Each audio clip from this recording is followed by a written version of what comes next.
Hey guys. Deron, you're here. You're here early.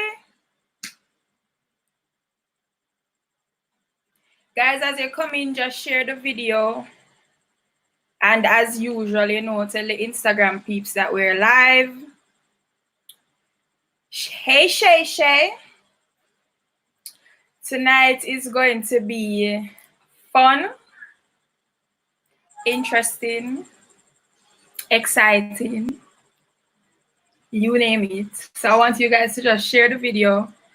Go on Instagram. Tell the people that we're live.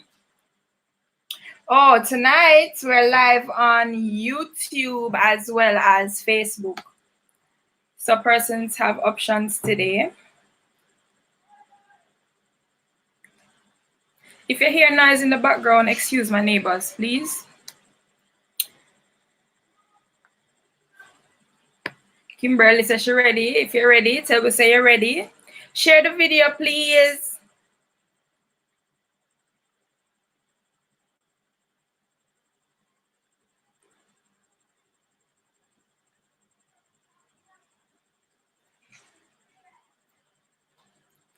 Wow. Trust me, the men can stay. It's nothing that you can't handle. You'll be fine. So as soon as we get to 50, we'll start. Bring on our guests and everything. Let you know what we're about tonight. Many of you have been sharing the flyer and have been sharing the link to the live. So many of you already know what we're about to talk about. I have my friends with me tonight. My gifted gems, those are my sisters. I love them to death. And we will just be chitting and chatting, taking a sip, and just having a good time. Hey, Ariane. Hey, Tajwin. Hey, Crystal. Share the live, please. So in the comments, just based on what you have seen on the image, the flyer, let me know what you are expecting tonight.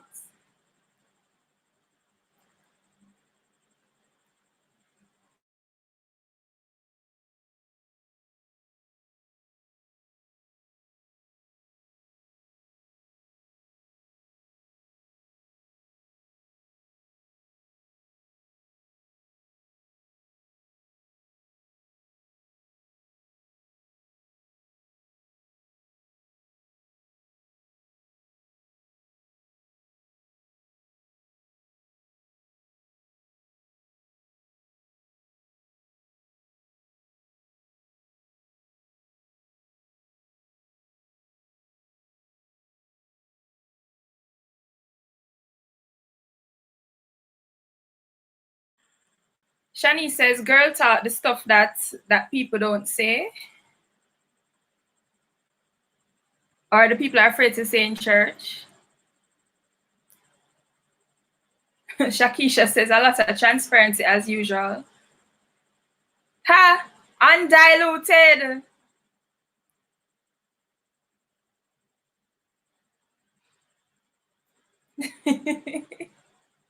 All right. So if you're coming in, share the video. We are going to be talking about toxic relationships, man-clown behavior, and fake friendships. And the idea of the live tonight is really to relive and look back into our teenage years, look at some of the mistakes that we have made, look at some of the behaviors we used to display, and in our adult perspective now, to see the lessons that we have learned and to just impart some wisdom to you guys.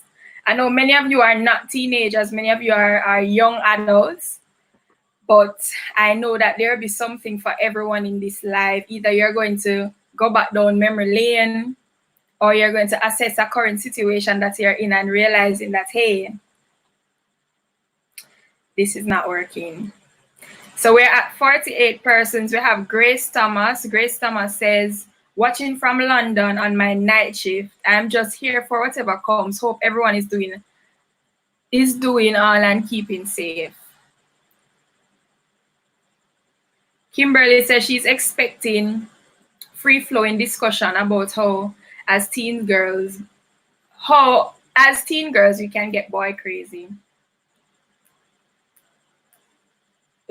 So I see YouTube massive coming in.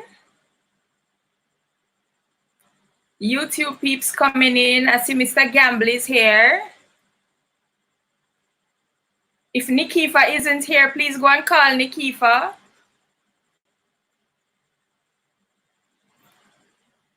So I'm going to bring on my guests one by one.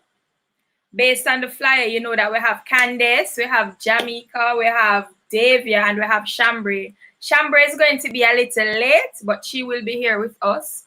And we're just going to allow them to come on, introduce themselves, and let you know how excited they are to be here.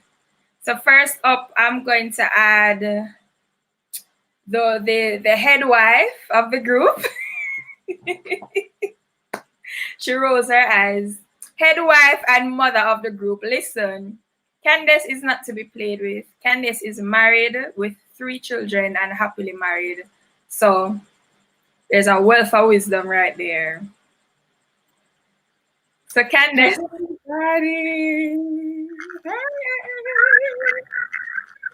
I'm in the building.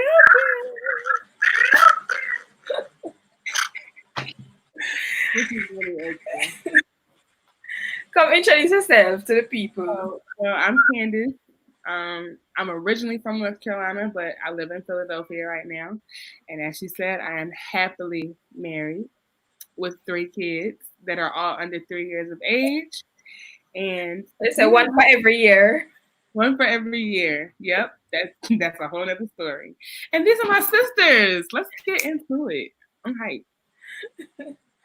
So next up, I'm going to add Miss Anderson.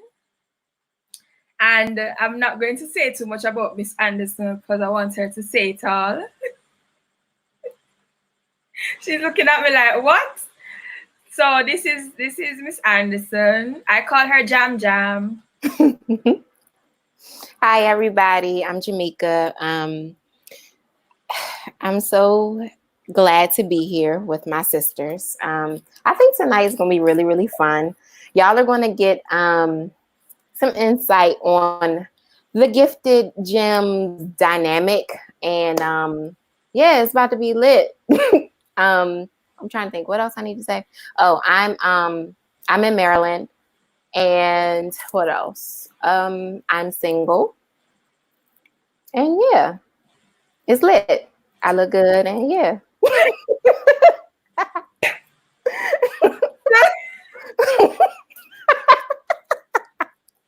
It's too early. So Davia is dying. Davia is dying. So I'm going to add the newly minted Mrs. Thomas. No longer single, no longer burning.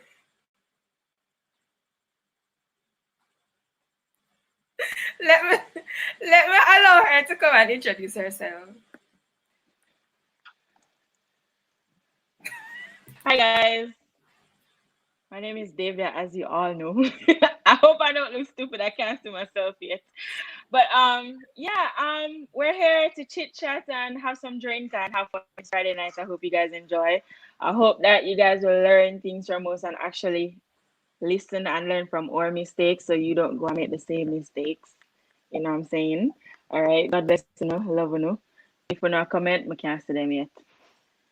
So before we jump into it, by way of announcement, listen, Christopher James, don't cover my friend. Wow.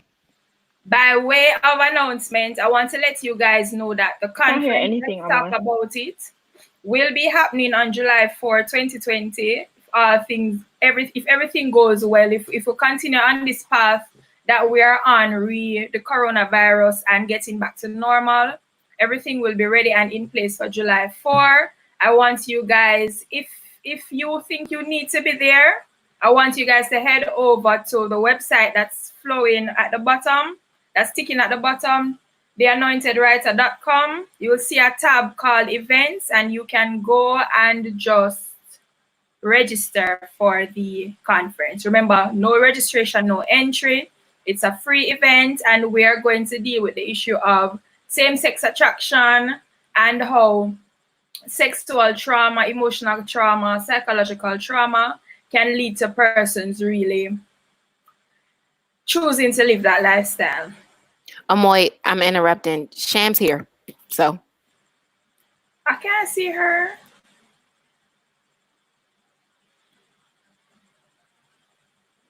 Wait, when she pops up, I add her because I'm not seeing her.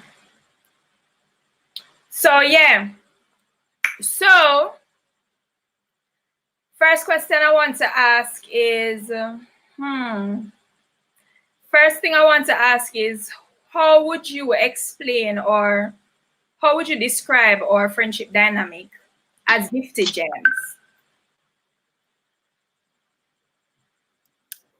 Jam first. Oh, that's so funny because I was going to start talking. It's very interesting. Oh, wait. Sham said scroll down. You should be able to see her. I kind of don't want to start without her. And David said she don't hear you. Oh, yeah, she's there. There Sorry. she is. Period. Come on, hair. Hello. I'm sorry. I agree, but I say, yo, I'm here. Hi. Somebody say Auntie Sham reach. Wagwan, everybody. So Sham, this everybody knows Sham, but Sham, for those who are just tuning in, who are you? Yes, I am Shambray. Shambray.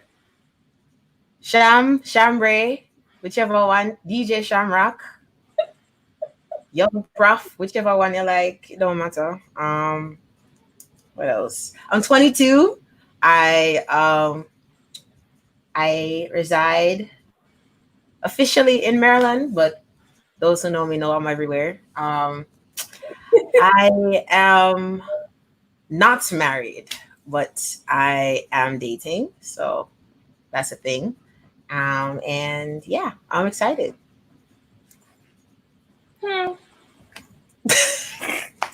Excitement. So all who never know now. Oh my gosh. So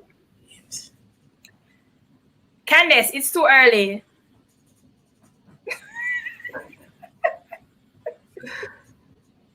So Jam was getting into how she would describe our friendship dynamic, who we are as friends, and why is Davia Thomas's camera off? Oh, I Lord. think she's fixing something. She come up on a different thing. Yeah, she said she couldn't hear, but so our friendship dynamic is very interesting. We all have our respective like roles of stuff that we do as far as support each other. They actually call me like the supportive one, because it's like if someone puts a heartfelt moment like in the chat, I'm usually the first to respond to be like, oh, like, all right, so how do you feel? Like, what's going on? Like, are you okay?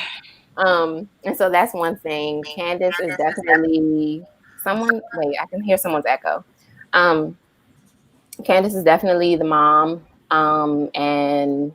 but she's lit. Like, she's lit, mom. Right. And I think, Sham is Sham, which is lit because she's prophet to all of you. She has her moments with us, but she's still like baby Sham. So that's the time when she's like, yeah, because she's the youngest, right? Right. Well, not anymore, because we do have our Shay Shay. Oh yes, and Breed. Yeah, but Sham, it's like the dynamic is just so funny. It's like she becomes little sister sometimes. Um, and then Amoy is definitely a mom too. Um, Not by choice. Yo, she used to rip us to shreds. Like we had to have a whole separate other talk, like when we would want to really be grown and stuff. That Like I she was knew not about. having it. Thanks to the Holy Spirit. Yeah. Cause we would be trying to, have our moments, and she's like, nope, because that's not what the word says, but that's not it. And we was not feeling that.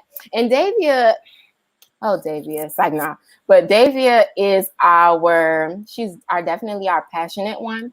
And she'll get us riled up. We all have our moments though, but she gets us riled up and she be ready. She be feisty. Davia is our spice, okay? She's like our smoke paprika in the group sometime or something. Or what's that real hot pepper y'all got down Grace there? pepper Yep, that one. That's Davia. But yeah, our dynamic is so fun. Scotch bonnet, that's what it's called. Yes, that one. Scotch bonnet. Yep, that's Davia. We're very loving, we're very honest, we hold each other accountable, and yeah, it's just fun. It's lit, and I can't imagine my life without these girls, ladies. All right, come on, stop.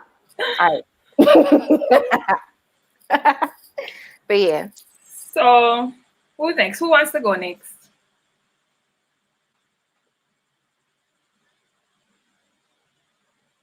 Every time we do this group chat thingy, I feel like I'm a part of the Brady Bunch.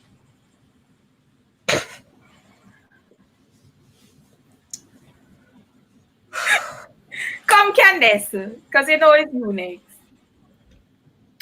I mean, Jan really said it. Like, I don't know what else to say. I think everybody, it's just amazing. Y'all, I don't have any like real sisters. I'm the only kid. I'm the only child. So like to have y'all is just amazing. Like awesome. I really don't have anything to say because Shamika really said it all. Like she said each and every one. Okay, didn't she? Come on, round of applause. Everybody, comments, clap. Come on. Let me see that. Come, Sham, because Davia a fret and a plan. What she gonna say? All right. The dynamic of the gifted Jebs. I think it's weird. Like Jam said, I can switch up the roles really quick. Mom sis. Huh?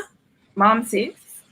Mom sis, yes. So I have a mom sis vibe where in some moments I'm mom and then in some moments I'm sis. And usually in gems, I'm sis. So on a good day. on a good day. So like Amoy has always been the mother. Um, she just quick to drip up somebody. And just talk our mind pretty much like a normal Jamaican mother would. Um Candace just keeps me laughing. Like Candace got jokes, okay? Candace just has all the jokes, but Candace has a lot of wisdom, and the way that she navigates like wife, motherhood, all of that is just like top tier. Jam is my sister. like it Jam is like the mediator, right? She For keeps real. people. If there's about to be something, Jam is the one that is going to stop it from happening. There's been a few moments where I have been tempted to wild out, and Jam has totally like just yes. So yes, Jam to me, Jam is like the ice, Jam is legit the nicest one. Yeah, she's the nicest one. Like if you're going to get to know Gems and like you want somebody that's going to like be nice to you, then it definitely be Jam. But then Jam also has moments where it's just like, and I'm just like, yes, we're here for that. Davia is a Scotch bonnet. Like, no lie. Davia is a Scotch bonnet. Very spicy. Davia, I believe, is the person like in the friend group that if you dislike in any way, she's the one that's going to fight. There's like period. Like Davia's going to fight, and she is And like, cry after. yeah, and then you know what? She doesn't really like ask questions. She just does it. Um, as we have seen. But she's very headstrong, and in the dynamic of the group, she definitely keeps us spicy. Definitely can be an instigator. But yeah, I love her. Let I me love just her. remember a conversation I did. Come, Sister Thomas. First of all, my name is Davia. Thank you. Um, yeah, I like these girls a lot, as you can tell. I'm here with them. Who should I start with? I'll start with Jamaica. Yeah, she is the nicest one. Jamaica is like my moral compass most of the time. She's sort of kind of a run to. Like, if I need advice or wise counsel, I'll go to her first because as wise as Amoy is, she's gonna pop off first and run, and then she goes into wisdom. Like, she'll cuss, right? Y'all don't know that side, but she'll cuss. Jam will cuss afterwards. She tries to get information. She tries to see everybody's side of the story. Remember, Jam is a nice one. And then she's like, oh yeah, nah, we're not having that. She's that person. So yeah, I'm like I call I'm the party pooper because You must live holy. when she's Live not in the holy and mood, live when right. she's not in the mood, she will literally rain on your party. Like she's just like, cut it out. She no business what kind of mood, She's just like, all right, get it out. Like, forget it. We're not doing that. Anyways, um, selfless. She's like very loving. She doesn't a lot, but she is. And when she's not being mother annoying, Amoy, she's a well of wisdom, and she's very selfless, and you can always count on her when you need somebody to talk to. But she going to get your head straight. Candace, everybody's talking about I'm the always ready friend. Candace is the always ready friend for me. Like Candace is always ready. Like, am I lying? Am I lying? Exactly. Candace is always ready. Like she'll get you right, but she does it so gracefully you don't even know if she had this year. That's Candace. Love her. She's very loving. She's always like anytime anybody needs anybody to talk to, she's always there. It could be 3, 4 o'clock in the morning. She's always there. She's a boss mom. She's a boss wife. She's a boss sister. She's just a boss. Full stop. Sorry.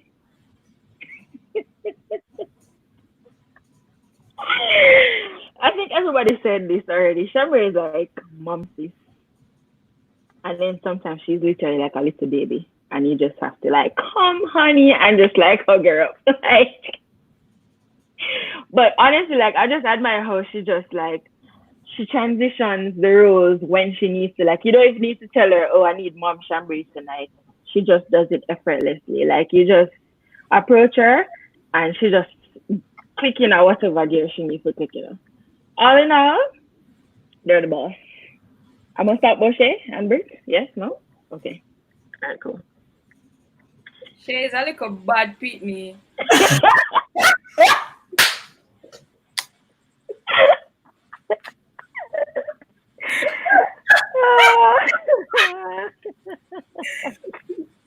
Don't do my pit like that. Don't do my daughter like that. So everybody know Davia is the one who gets on my last nerve It's the love. 24/7. Like Me no know. Me still a try to figure out how their brain work. But Not your job. and it's so funny because as much as so much is going on up there, we're always on the same page. Surprisingly. Like if I need an unbiased opinion about something and I honest, unbiased, brutal opinion about something, that's Davia. If it's an outfit, if it's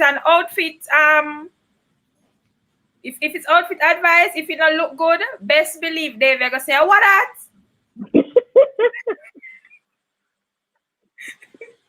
That not look good.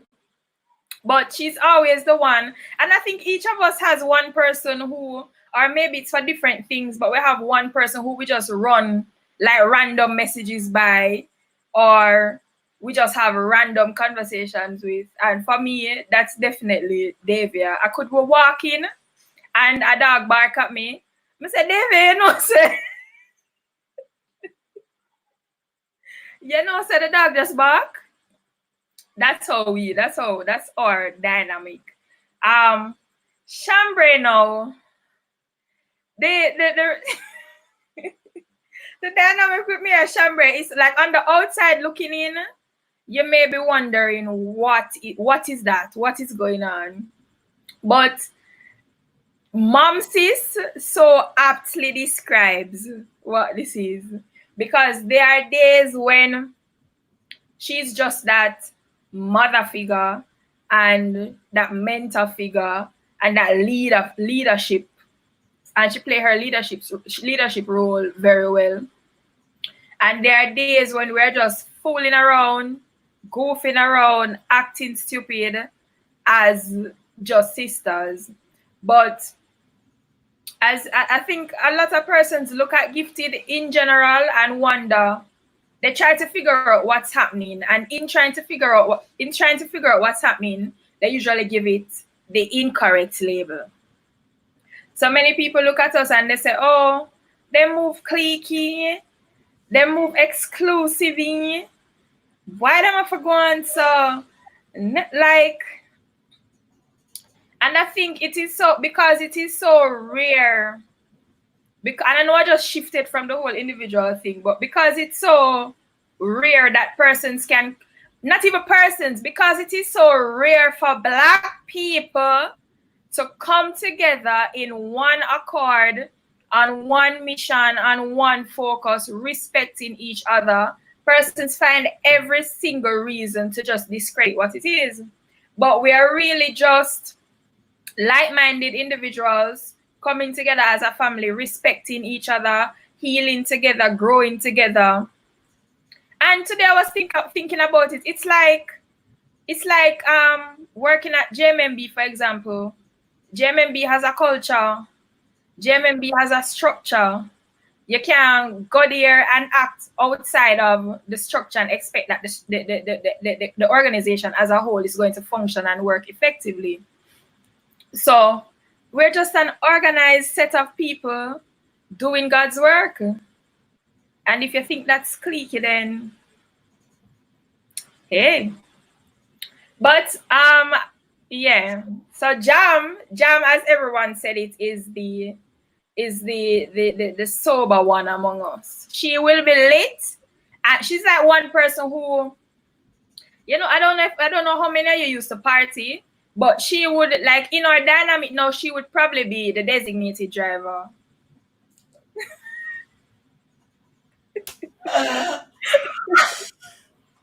And that role... That one's wrong, sis. No, let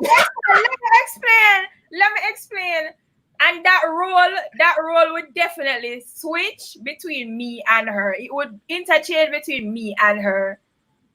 I think he would be the designated driver. Yeah.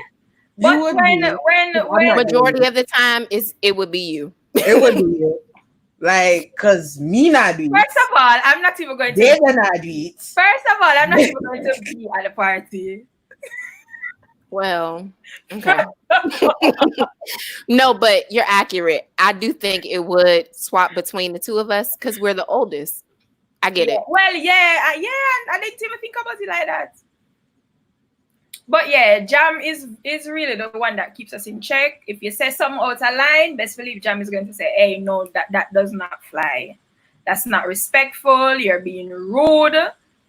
Apologize." And then Candace is the lit mom.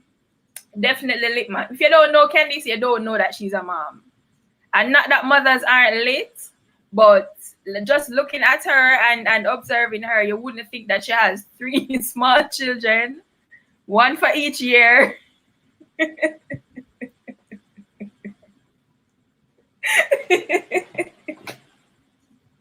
But she's just fun, always ready to have a good time, down for anything. If you say, Candace, we are going to rob a bank at 6 o'clock tomorrow night, show up. Candace is going to be there, and with a full exit strategy and a plan B in case plan A does not work out. See, I don't know. No. Like, we should have talked this through before we came on here. I don't know. This is disrespectful. Oh.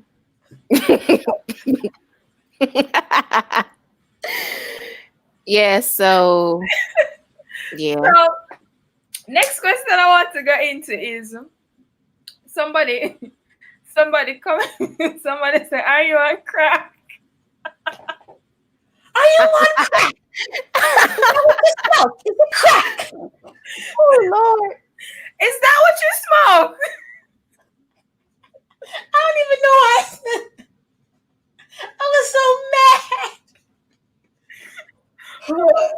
It's too early. So somebody said in the comments earlier that non-toxic female friendships are rare. So I just want us to talk about what is needed as an individual, because a lot of times when persons think about friendships, they're always thinking about what the other person needs to be, who the other person needs to be, what they need to have, and how they need to act. So as individuals looking for non-toxic, fruitful relationships, what do we need to bring to the table?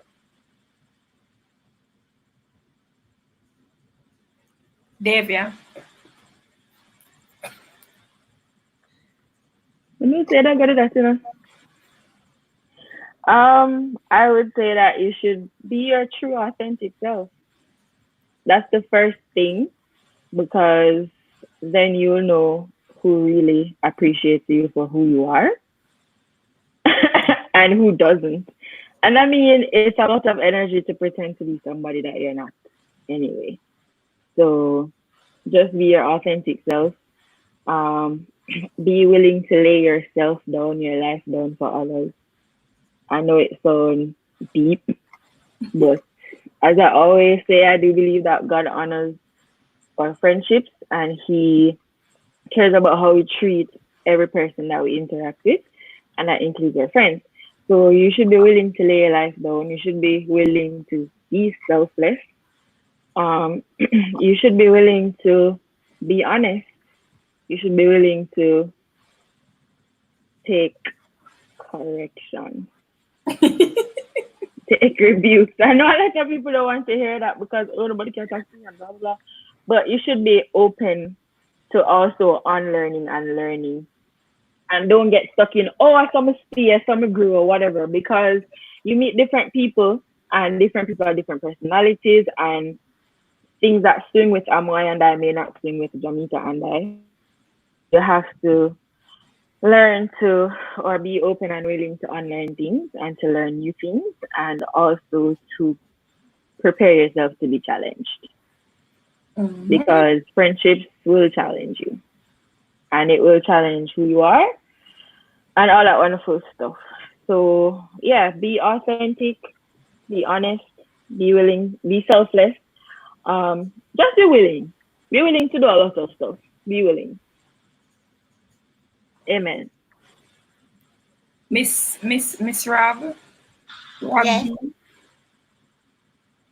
I feel like everybody's asking what we're drinking.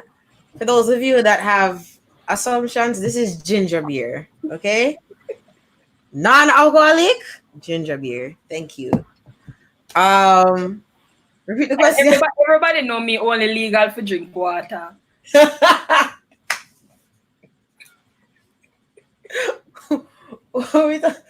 Repeat the question, please. Um, Somebody was saying that non-toxic female friendships are hard to find. So, as individuals going into a friendship, what characteristics do we need to possess? How should we act? How should we think? Just who we need to be for those relationships to be successful. You need to be selfless. Yeah. You need to put your own ego aside to allow someone else to be heard. And I think the biggest thing that really pushes us and maintains us is our sense of empathy for one another. Like when one person is going through something, it's not seen as less or more detrimental to than anybody else's problems. Like it's that sense of like if I hurt, you hurt. If you hurt, I hurt. And we really do possess that, and we're not afraid to as David said, be corrected, because if you come and you're throwing a tantrum about something that is, something that is within your control to change, then we're going to tell you that, because it's really about wanting the best for each other, honestly. Like I want the best for every single one of my friends. I want them to prosper. I want them to be healthy. I want them to be functional. I want all my friends to be rich, like money magnets all around. You know what I'm saying? And so we're going to help each other, as support each other in that journey to where we're supposed to be, and we have fun doing it. And this is also a thing, and I want to say this because it annoys me. All right, like when it comes to Christian friendships, right? You do not have to be so churchy all the time. Like we have we'll have prophetic moments and we'll pray and everything like that. But we are really like on a normal day just talking about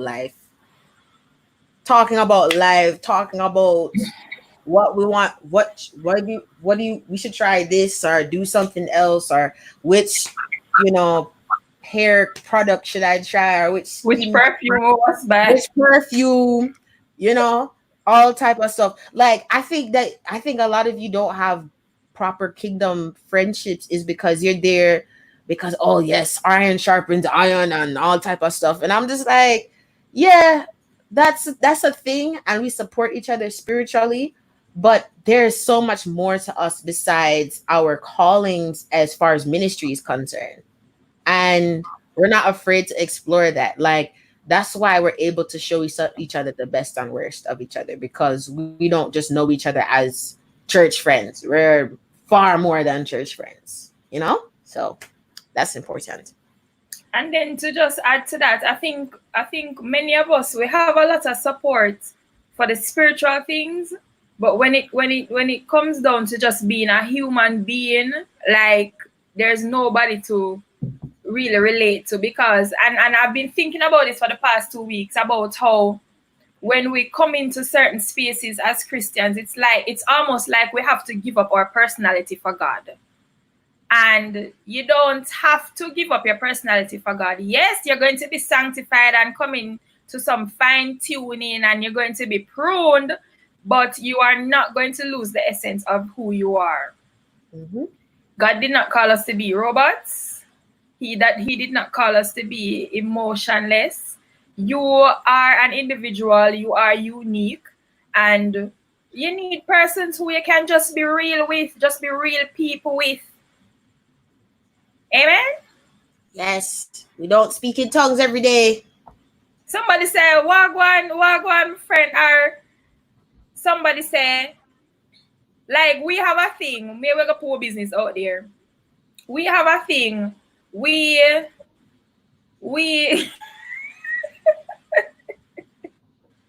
let's just say that we'll have opinions on different topics that would not necessarily be expressed in the Christian space. And we'll be having certain discussions. I can come to you with a question or a concern, and you're gonna lick me in my face with, no, sister, that's not right. That's not right. You know? Like, you can have a discussion about it. You can be present in the world and know what's going on and have discussions about what's going on.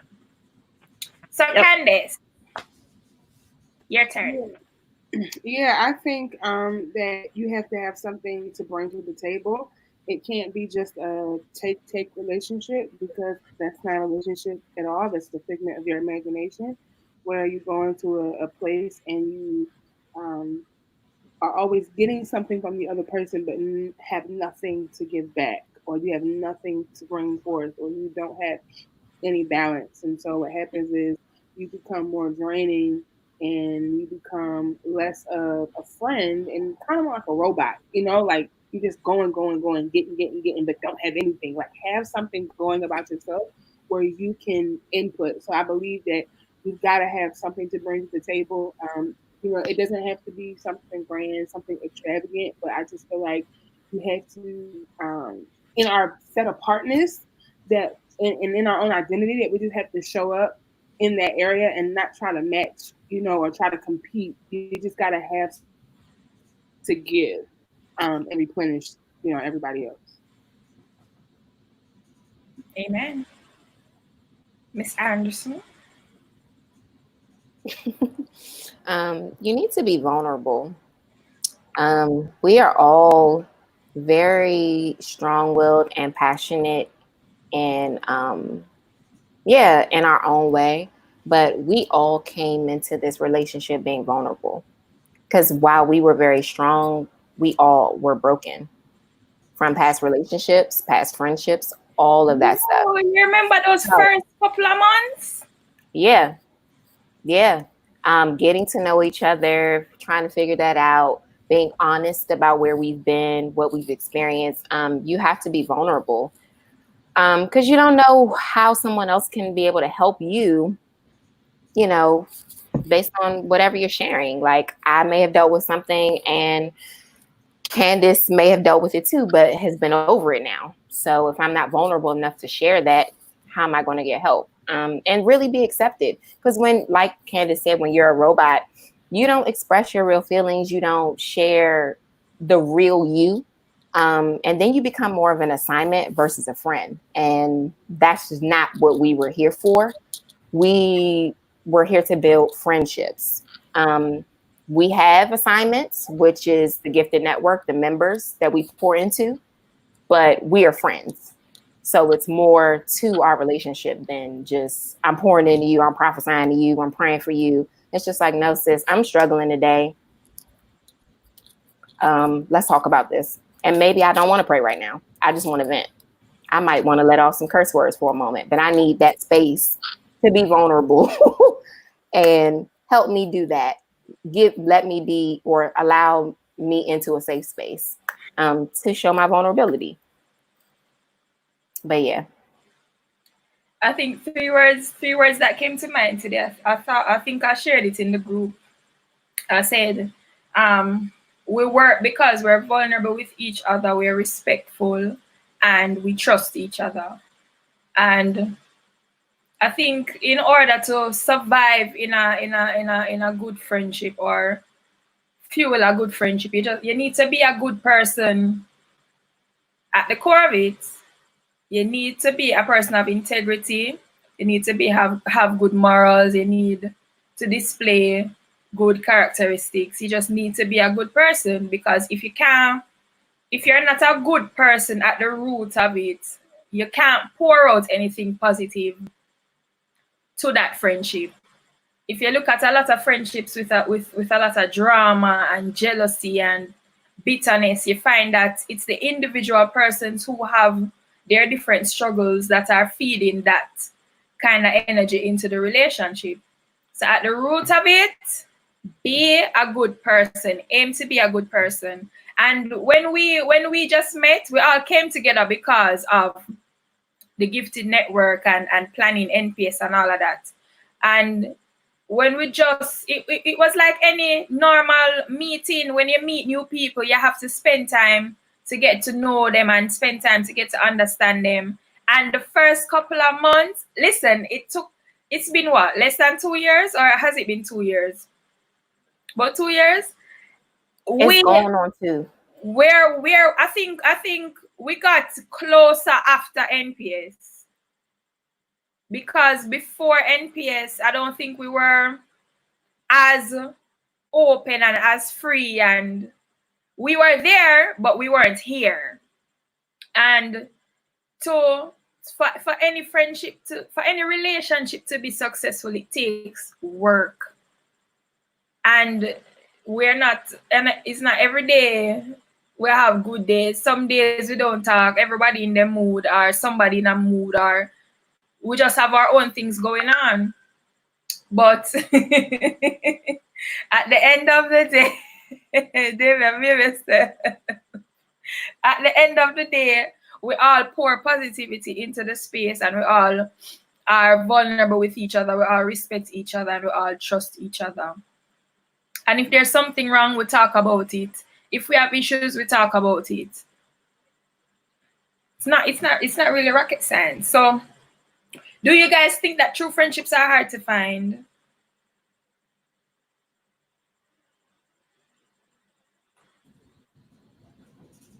No.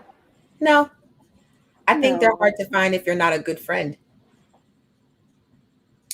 Yes. If Like, you're I a have good somebody, friend, there's somebody on my Facebook always saying how she can't find anybody who is a real friend, and she's not open because she's afraid of getting hurt.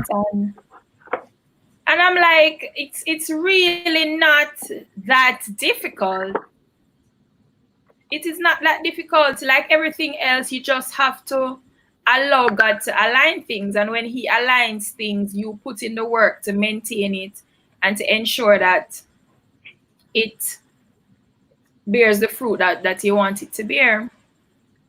So in our flyer, we had 3 headings for tonight's discussion. We had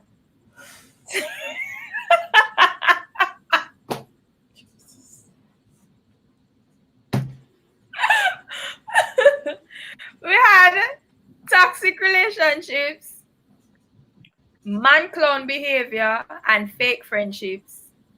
And the first two kind of go hand in hand. But I want to hear from you guys. What has been the most toxic? I want to say relationship, me not talk friendship, me talk man and woman. You have a man and you want him there.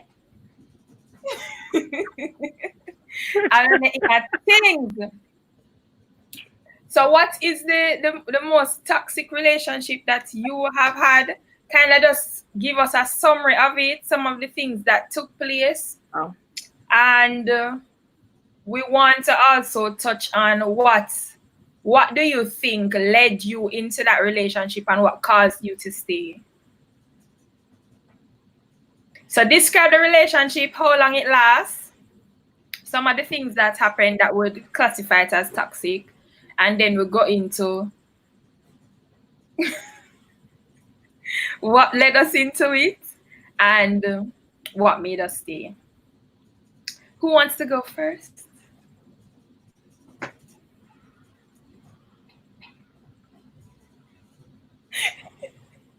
I think Sham should go first. why? Because he just look like number one. I don't. My boring life. Okay. The most toxic relationship.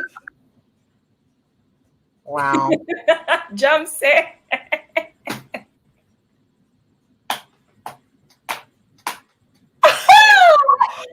All right. My most toxic relationship. Won't call names because I have a little bit of brought up see. Call all of the name them. Me not call no name. No, we're not gonna name the names. Like it. No, I'm not calling no name. Listen, we're You not, not call no name, yeah? Are you going to call names? But not afraid. We're not giving nobody no free clout. Done and dusted. Done and dusted. Amen. Yeah. So toxic relationship, that was wow. So a couple of them still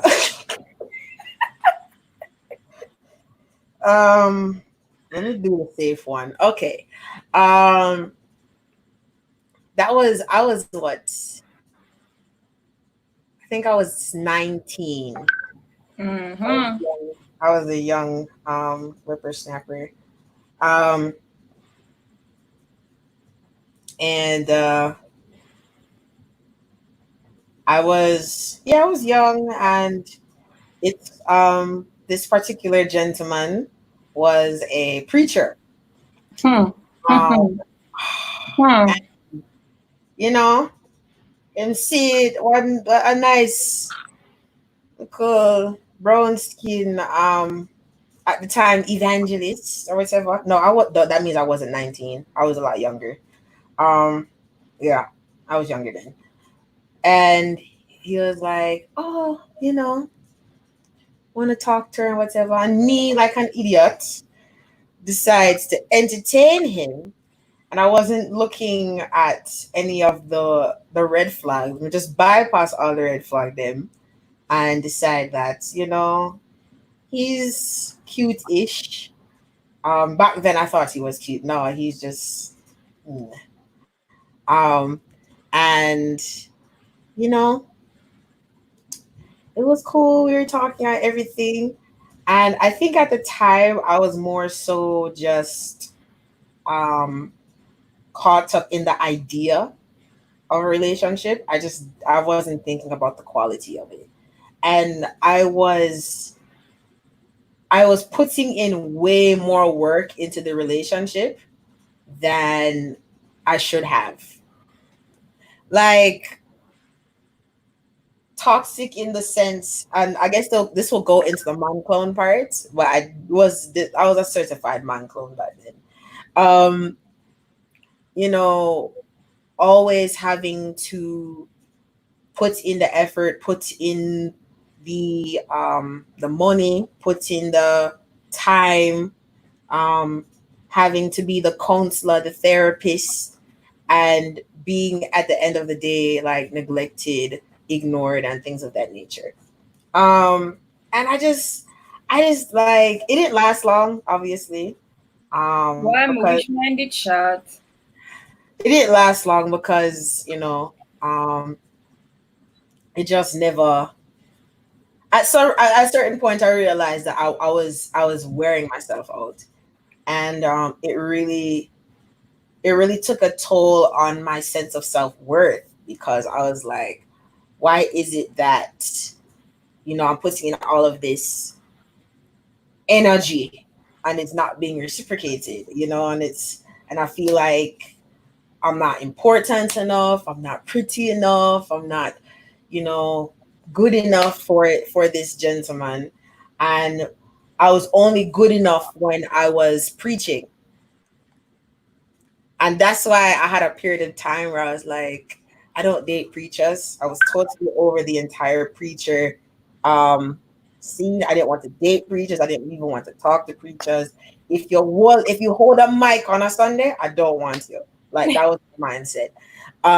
And like when I was ministering, that is when I was getting attention, when my platform was growing. So basically he was only there to to kind of itch on the platform and be seen in spaces that I was in. And Manoa said toxic because all of the ignoring, all of the lack of effort and everything like that. Um, when I decided that Madonna Manad did this no more, like I'm tired of feeling like this, I'm tired of feeling like I'm not good enough, I'm tired of feeling like low about myself, that was the moment that he wanted to step up and do all these things. And if we can't take him back or all this. I tried basically trying to To guilt not me lose. guilt me into say, like, I need you, or this is the plan of God for our lives and whatnot. I would just decide to nah to that, right? And like I said, I ignored all the red flags. I did not. I wasn't paying attention to the lack of manhood, the lack of just responsibility as a man at that point. And usually, we were young anyway, but I was a lot. I've always been more mature than my age. I feel like I'm like a 50-year-old living in a 22-year-old body. So I was a lot. I thought higher than most people my age, and so my expectations were very much different. And it ended up being just uh, a very like self degrading season, and I had to really kind of build myself back up after that. But yeah, red flags were always there. Like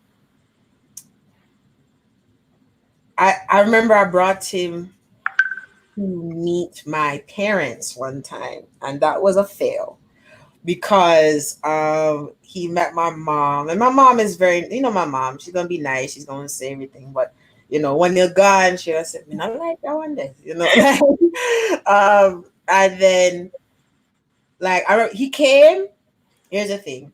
Let me say this, the foolishness. He was supposed to come that in the daytime. He was supposed to come that morning, right? I'll find all type of excuse and find all type of more important things to do at the church and all type of stuff. And I was just like, whatever. At a certain point, I was like, he's not even going to come. So let me just go about my business, right?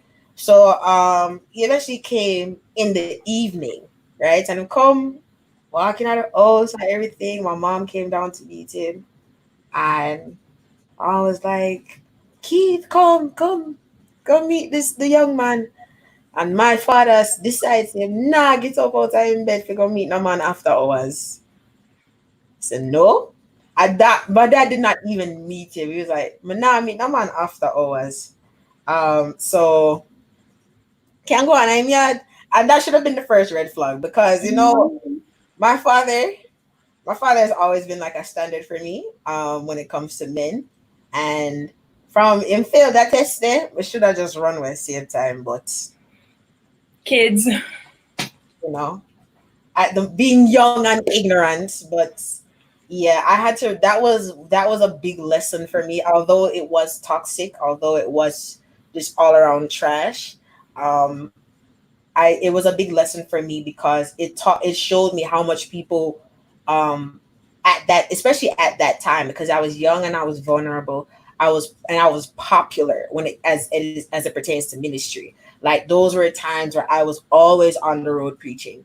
And he wanted to be with that chamber. He wanted to be with the minister chamber. He didn't really care about the person, the feelings, or the emotions, or anything like that. It was all about the ministry and the church. He really just wanted um, a ministry partner, and that was not going to be the case. So that's my toxic relationship. Yeah. Candice? So I've had two. One of the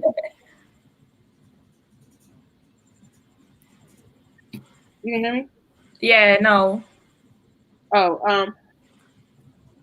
I was saying I've had two, and I'll start with the first one. So the first one, I'll say from like sixth grade, so like middle school, so I got some sense. I was interested in older men, so you can imagine like a young girl and older men. Now, this is one thing about me that I never tested. I did not have sex before I got married, but I always just went close enough. And the people were interested in me. And I remember in high school as a freshman, going in, they call you fresh meat. And I saw this football player, and he was really fine. He was really cute. And at the time, you're just trying to get in where you fit in. And I thought, that he was going to be the one. And all while, this football player, they had this thing. I don't know if anybody else had it in high school, but they would prey on the freshman, and they could see which one would fall for them the fastest to see which one would give it up the quickest. And I was so hype about this one guy because I was like, oh my God, a senior is interested in me. Like, I must be popping and I must be something. And for a while, I allowed him to, like, just say hey to me. I thought it was really cute, y'all. It was really not. But I was like, hey, how you doing? Like, oh, girl. Like, oh, he's talking to me. Like, I'm about to get on high girl status. And then eventually, I had somebody outside of the school who wasn't even in school. He was in college at the time. And, he would pick me up. He would buy me food. Anytime I wanted to get something, he would get it for me. And I just, I really drowned this man. And he wanted sex. And I necessarily didn't want to do it. But I would always get a little bit further every time until I, just kind of what I call scary Mary, and I just scared out. I like wimped out. I mean, never went that far, but that relationship really lasted almost throughout my entire high school career until the very ending of my senior year. And I thought it was cool. I thought, because everybody else was doing, their own thing, that what I was doing wasn't that bad, and nobody really knew about it. Everybody just thought that this particular guy was a friend. I brought him around my parents. My parents didn't have a, clue what was going on. It was just too much. And this stemmed from back in sixth grade. I was molested by an older man, and so instead of gravitating away from men, I gravitated to men. And I've had a couple of more relationships that I guess you could say where, me and this particular guy, we were dating. And nobody really knew about it. Nobody really knew, that part. I just think I was interested in older men because of that situation happening. Like, that's what I wanted. And it kind of was, I think I was proud at the moment that couldn't nobody tell that I was doing that, because everybody just thought that I was so good that I didn't do any wrong and that I couldn't do any wrong, that I didn't know how to. So that particular one was definitely the most toxic, because well, it's not the most toxic, but it was very toxic, because even though he didn't get what he wanted, I still kind of gave off more than what I was supposed to. But this other relationship that I had, a female friend, let's just say, long story short, I've known this young lady since 2020. It will be 6 years. I met her online. I became her friend. And in 2014, we actually met face to face. She had a ministry. I was a part of her ministry. And this is primarily how I met Madi. And lo and behold, I left college. I moved in with her. This particular story, I ran away from home. Like in the middle of the night, the back door open, got on the bus and got to Jersey, and I lived with this girl. Yeah, it's real. I moved in with her for a while until somebody who loved me enough to say, I'm buying you a ticket back to North Carolina. Like, this is dumb, and you're coming home now. And I got up and left. It wasn't until recently to where I had to make certain decisions and say, you gotta go. It took a while. It was one of those relationships where, like I said earlier, it was never a give type of, a give and receive. It was always me giving, or me, giving to this particular person. And for a while, because I cared so much about her, I did not see that it was wrong. I loved her dearly. And I still love her, but I had to love her enough to know when to let her go. So that's my story.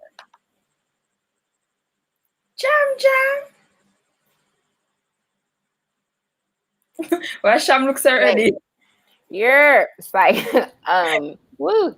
Because Jam got the tea, okay? I'm ready. Talk yeah. Yeah. Okay. So Jam had some very interesting man clown behavior. Okay. I shared a little bit about it in our chat. Maybe what was that, last week or earlier this week? Whenever Amoy asked us to do this. Either way, child. So in college, what was I say? Where'd Davia go? Anyway, in college, so in college, I met this guy and we were at a party. Jam was lit. And call it lit. like lit, clapping down, everything. It was lit. It was a really fun night. I met this guy and he literally swept me off my feet. My feet were hurting after a party. And he carried me, girl, strong child, carried me to my room. Listen, the man now look for random things to lift up. Crosses. Listen. So he carried me to my room. Like he walked me from where the party was all the way to my dorm room. That was like freshman year, 2010. We didn't do anything that night. We talked for like 2 hours and I was just so caught off guard by his charisma. He was fine, all of it. And I was just like, okay, like this is cool. I could see this going somewhere. Y'all, I went somewhere all right. We went on a ride, okay? Counting almost 4 years later, on and off, it was a hot mess, okay? Child, I experienced so many different things with him. And I was just in the car before we started this live. I was thinking of other stuff that just happened with us. One in particular, one thing, because he wasn't at my school. So I met him at a party, but he went to a school that was like maybe 30 minutes from our school at the time. So we would text and everything, whatever the case may be. So he was a gym rat. Like he went to the gym all the time and stuff. And one time he sent me a picture, and back then it wasn't iPhones really. So he sent me and a girl a picture of him finish his workout, y'all. Girl, and I saw the girl. So the girl called me, like she had my number because it was like a group chat. It was on it, popping. She called me, who is this? I'm like, okay, well, I'm such and such. Who are you? Like, she was just like, oh, well, you talk to him? And I'm like, yeah, like, who wants to know? And she was like, I do, because I talked to him, blah, blah, blah. But you can have him, all this other crazy stuff. So we confronted it. He lied. And then I went back. Then he ends up coming to my school, becomes a student. And I'm thinking, oh, this might be fun. Like, this might be cute. He here. Maybe now things can really work. Hot mess. End up sleeping with this girl that I call my little sister. And it was literally hell. Okay. I loved him with everything, every fiber in me. And I just could not understand why I always came in second. I always put him first, but he was always second. But I was always second. And it was tons of sex involved. So you already know where that was go. I was digmatized. My chronicles. This is the type. Oh yeah, because this is the real deal that we're gonna talk about tonight, y'all. So y'all can get free. Okay. So yep, I was caught up, all types of sex, all this other stuff, just all over the place, and it was a mess. It was a hot mess, and nobody could tell me nothing. My friends would tell me because I had good friends. They were like, "Girl, that's not right," and I'm just like, "This is my choice. This is where I want to be." Knowing, and I could literally pinpoint, I literally should have been an FBI agent. I knew every girl. I knew their social media. I knew videos. I saw all types of stuff, and I just still did not want to leave because of the feeling he gave me. One, because, when certain things just are the way that they are, sex is unmatched, and that's what happens. But the other side was I was battling low self-esteem. So for him to be the finest, I would say to be the finest man on campus, for me to have him, I was just like, oh, I must be it. Because he could have anybody. And initially he really was with a lot of people, but he came back to me. He came home to me. So it didn't matter, But so that lasted for a while until I decided, I was just like, well, whatever, I'm about to date somebody else. And so I did, because he was already doing that anyway. So we split. He got mad, had a show on Twitter, all this other stuff. It got really, really ugly. Why do they always go to Twitter? Jeez. Child, because the time I left him alone, it was a mess. So we actually stopped talking, I want to say 2014, like things were done. Like there was nothing else, nothing. And that was after me deleting his Instagram. It got very, very crazy, y'all. The only thing I did not do, I ain't do the pop-ups and stuff because my pride, I was just like, I'm not showing up to your house. I'm not going to jail for you. Like, you cute and all, but I'm just not risking my future for you. However, yeah, that's what that was. And then we, so after that, 2014, that's when we really stopped dealing with each other, physically, all of that. We would still keep in touch every now and then later on, because you know how soul ties do, stuff flings back up. And it's just like, oh, let me, just text, let me say, hey, whatever the case may be. And, and so the last time we got in contact back in 2017, we saw each other at a cookout that he threw, him and his friends. And I was just, like, of course, Jam was there, so he knew what time it was. Like, he was like, oh, hey, like, and he kept calling me what I had on, pink romper. Like, I was looking lit, and I did it on purpose. So, I didn't entertain it again as I could have, because, and only because he didn't say the right things.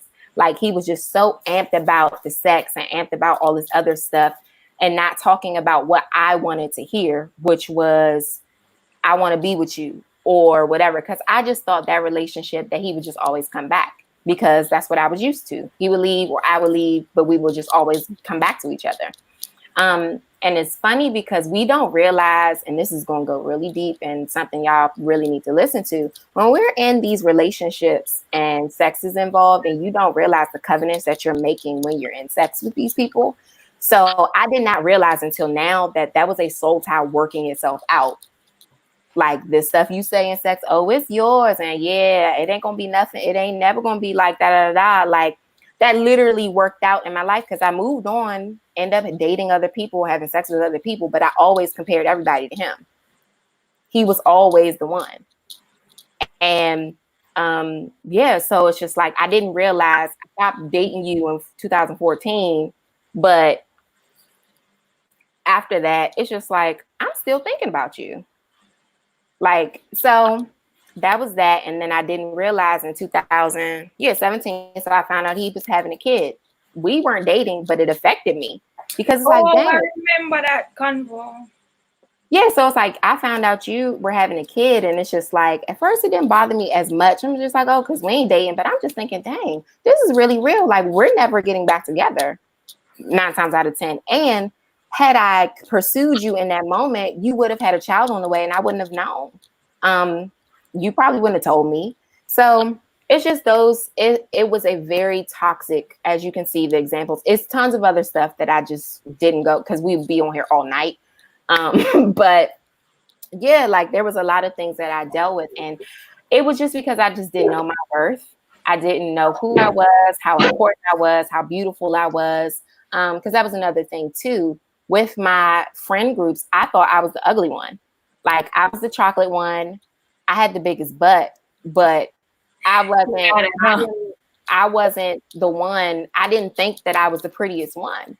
So to have this guy to be there and whatever, all this other stuff, it filled all of this stuff in me. So it made me settle for that. And so as you can see, yes, I was definitely a yam head. I was a man clown. Yam head. Sorry, y'all, my dog's barking. But what happened? Yeah, I was paying all types of money, helping him with his homework, sometimes doing his homework, all types of stuff. So clearly it was toxic. And to this day, it's just like, I don't regret what happened, because at the end of the day, that's just part of my story. It's part of the journey. But yeah, these are just things y'all need to really be aware of, so that you can know, hey, this ain't for you if this is something that you're going through, and you don't have to tolerate the lies. You don't have to tolerate the foolishness, because at the end of the day, you're worth so much more, and your Father, as in God our Father, just desires so much more for you. So yeah, was that all you wanted us to say? Okay. But yeah, don't date crazy people, y'all. Just keep your legs closed. But then like when you're in the situation, you don't even think that they're crazy. You're not seeing them as something wrong. You're not seeing it as something bad. So that's one of the aims for this discussion tonight is to, I know there are many persons in toxic relationships, but they just don't think that it's toxic.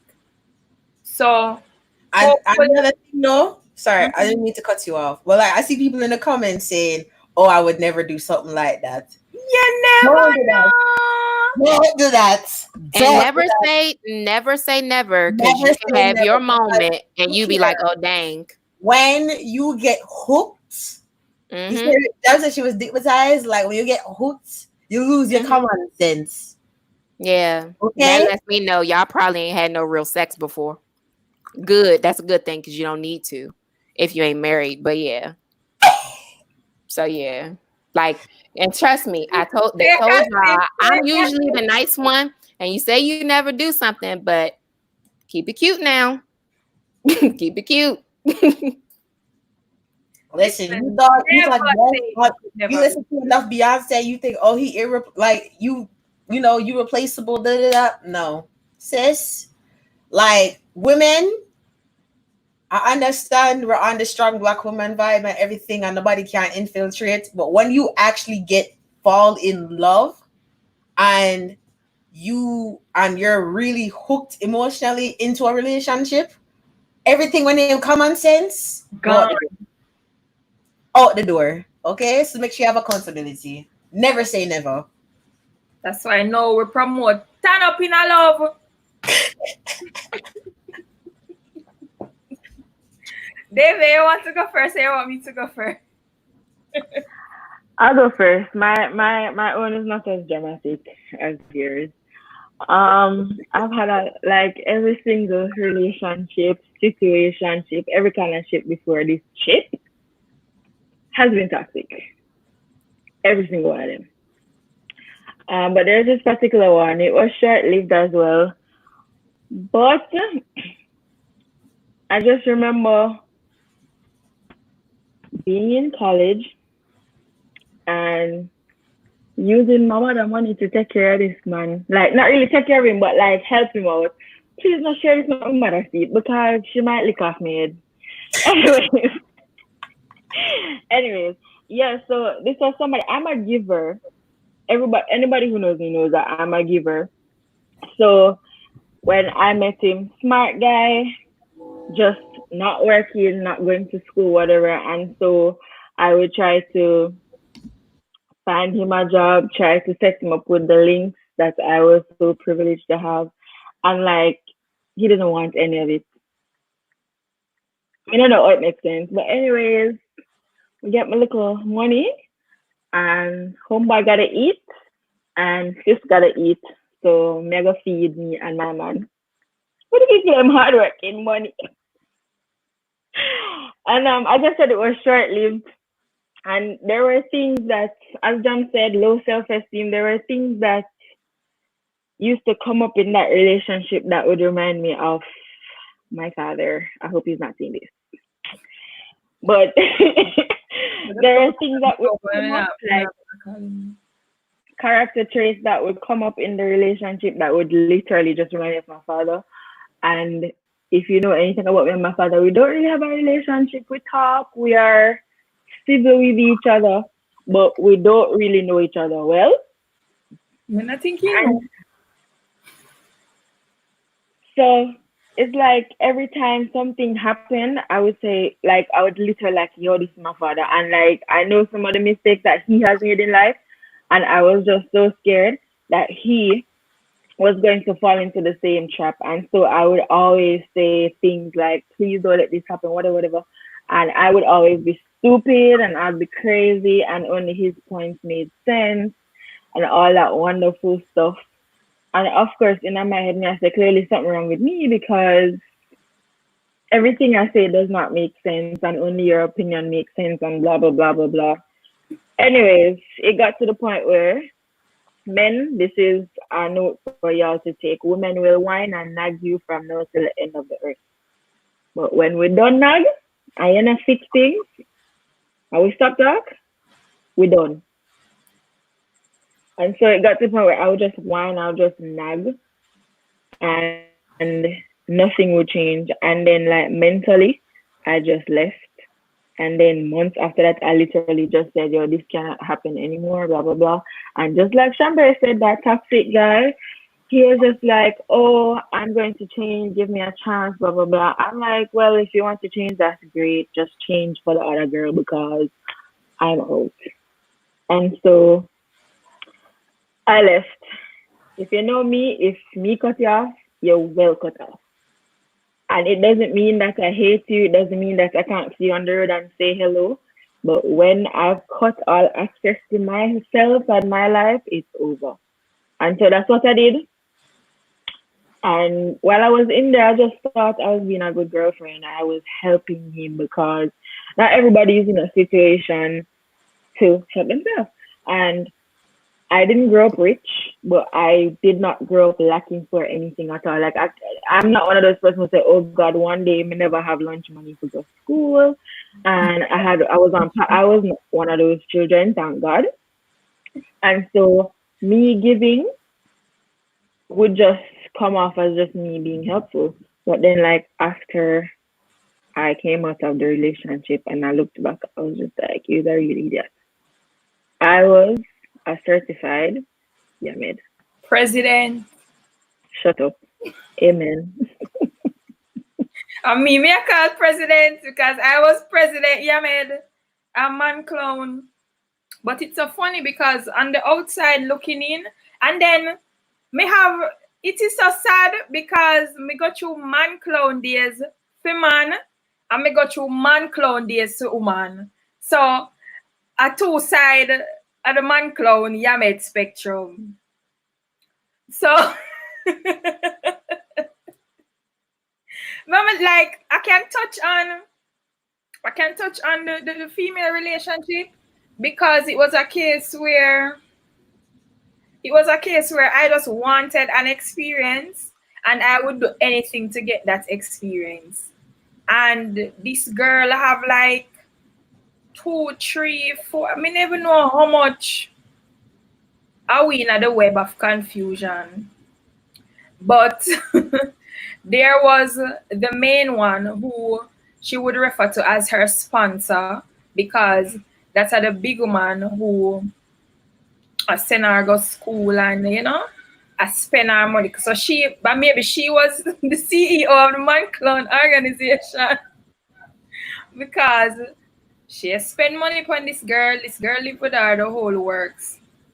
And I remember one time she was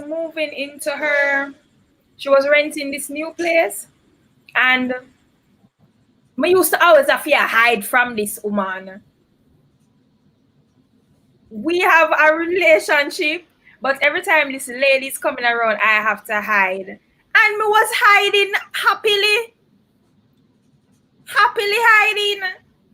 I remember she was moving into a new place that she rented one time, and I was there, and the lady so happened to stop by because she suspected, like any natural woman would, suspected that she had somebody else or something else was going on, and she was very insecure.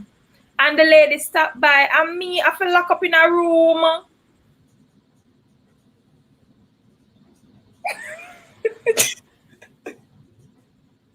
Till this lady gone.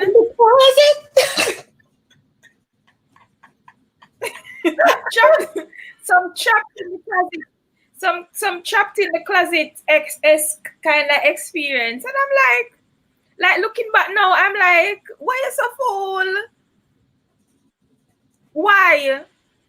It sounds like an R. Kelly. But to go into the original,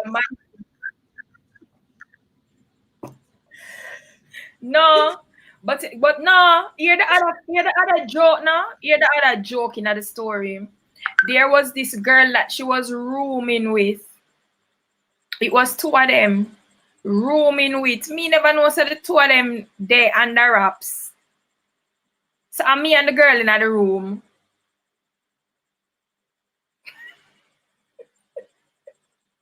So anyway, to the original Mind Clone story, I think anybody who knows me who knew me in high school knew about this guy. And to be honest, I don't even remember how we started, how we got into a relationship. But all I know is that he went to another school. He was 1 year plus older than me. And is that rain? It's raining.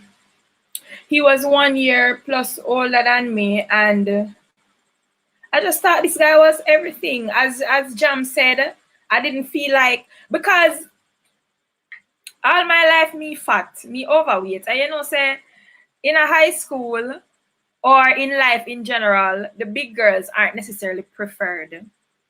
You're not gonna go school and the boy like you because it is embarrassing to be with the big girl. So this guy, this guy, I don't, as we said, I remember how we started talking, but me seem I like him like me. How the relationship started, me not remember, but we became a thing. And I was just so, first of all, I was shocked that a guy so fine, in my opinion, would it be interested in the big girl. That's one. And he was just a hot boy, real hot boy, dress nice, smell good, look good, in my opinion, because everybody else thought he was ugly. But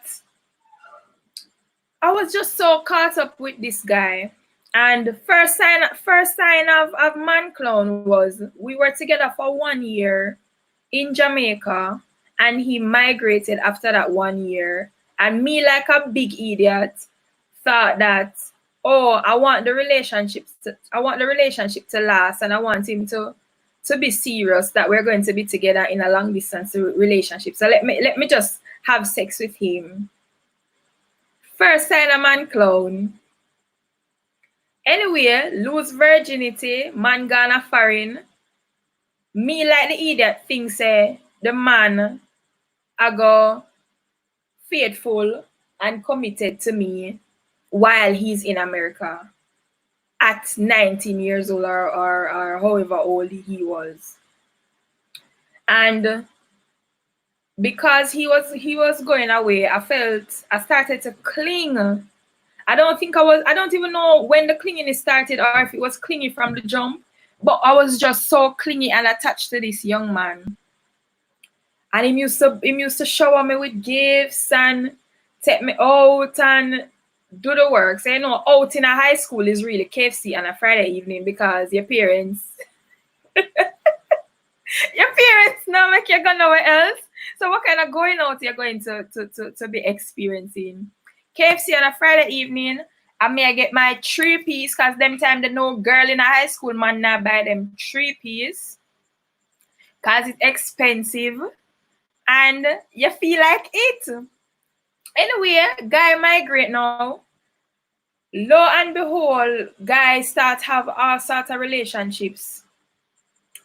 Next sign of man clown is that him tell me say him need to be with this girl so him can get him papers. Me, like Miss Faithful, waiting for this guy because it's first love and we're going to get married.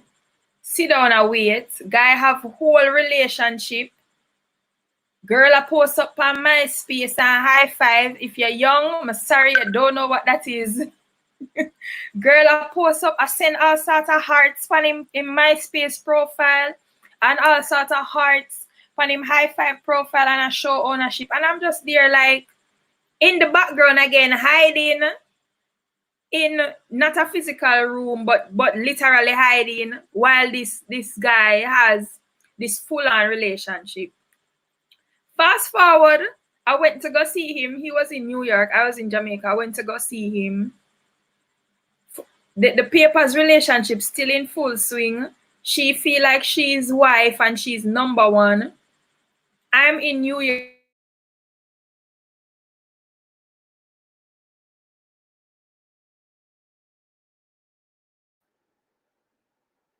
Can't hear you, sis. You got stuck. Oh Lord. I'm like, come out and come back in. Yeah. StreamYard misbehaving.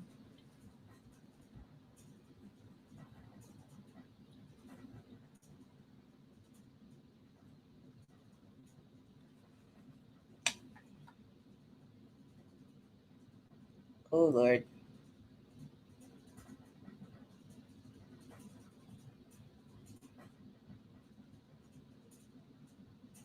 Mm.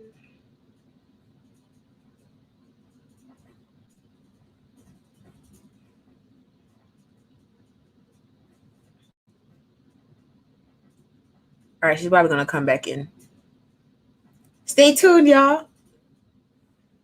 Yeah. Getting Stay lit over here. tuned. It's getting lit. Mhm. Too legit to cook. Too legit. Yeah. This is the stuff we talk about. I mean, Every day. in our chat. We lit. Mm. From the stream. All right, this is a brief intermission for your edges. How's Yeah. everyone doing? Yeah, y'all all right in the comments? Y'all all right? Y'all okay? You need a hug? No? Okay. Girl, Corona. We ain't giving no hugs right now. Well, we can have a virtual Not hug. Corona. Yep. Oh no. All right.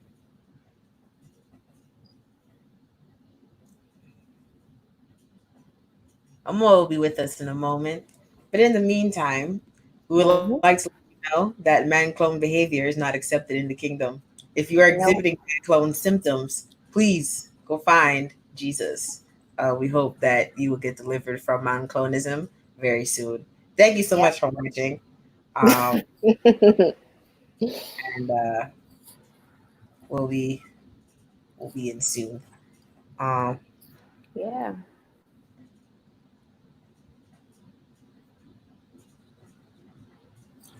it seems like there seems to be an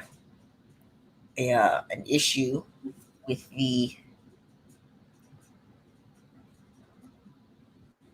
the services. So we're gonna wait for Amoy to come back as soon as JPS begins to behave. Amen. But yeah, we were talking about toxic relationships. So when Amoy comes back, she'll finish her story because I want to know what happened when she got to New York. Right, I was invested in that story. Um, but in the meantime, yeah, David's about to come back in a little bit as well. In the meantime, um, Jem, how you feeling? I feel good. I feel like you got a lot off your chest there. Like I was shook.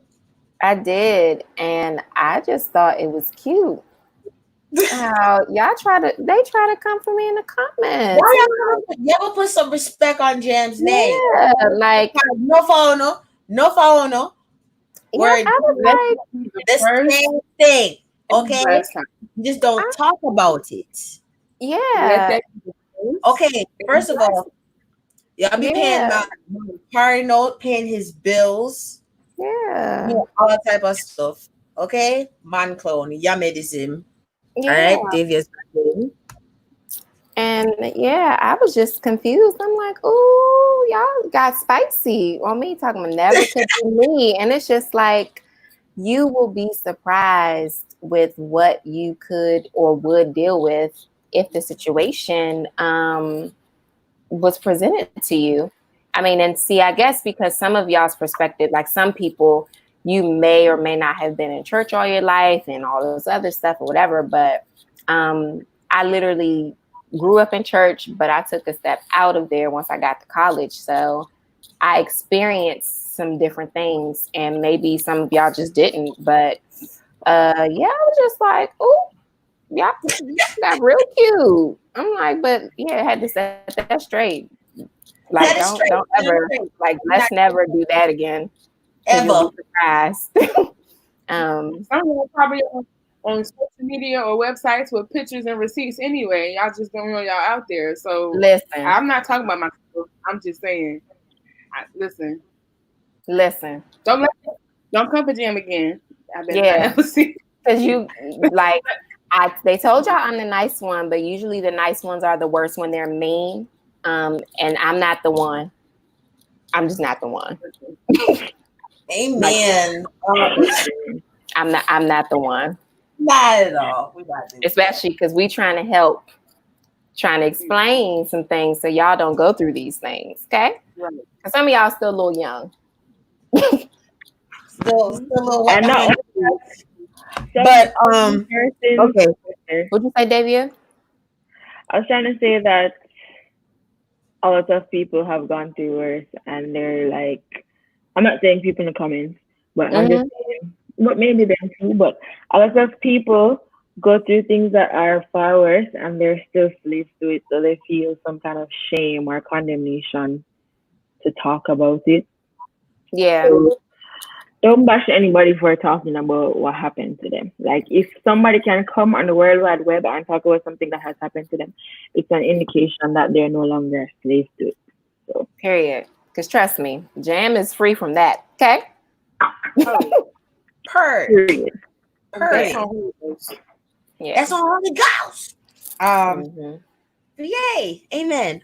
So let's deal with the man clone behavior. I know we talked about toxic relationships, but let's talk about the man cloneism, aka Yamedism. All right.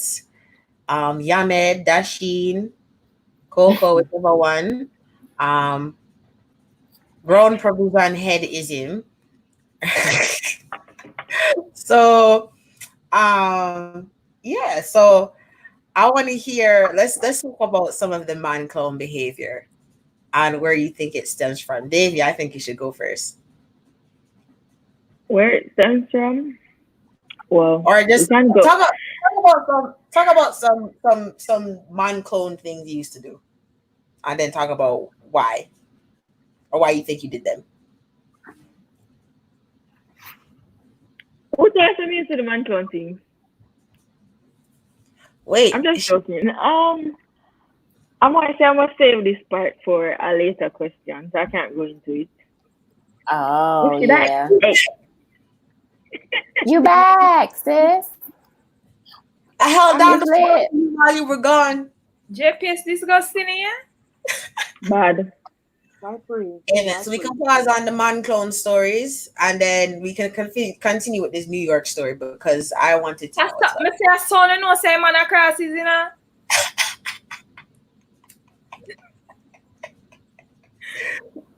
Talk about them. Yes. What me reach? What You're happened in New York? Yeah. Sure. So one thing with guy now, and then this is why I always tell girls, listen, now watch the money, not because a guy spends on you means that he values you. They are not one in the same, because he can shower you with gifts and shower you with money just to boost his own ego. It can have nothing to do with you. And that was this guy. So anyway, 18 years old, we were in a relationship for all of 5 years. Four of it was long distance, and about 3 of it he had this other girl. And others, because he never really care about she either, him be just wanting papers. So I get to New York, and you know, that's even in New York. No, but when you look on it a long time, I feel hide, you know.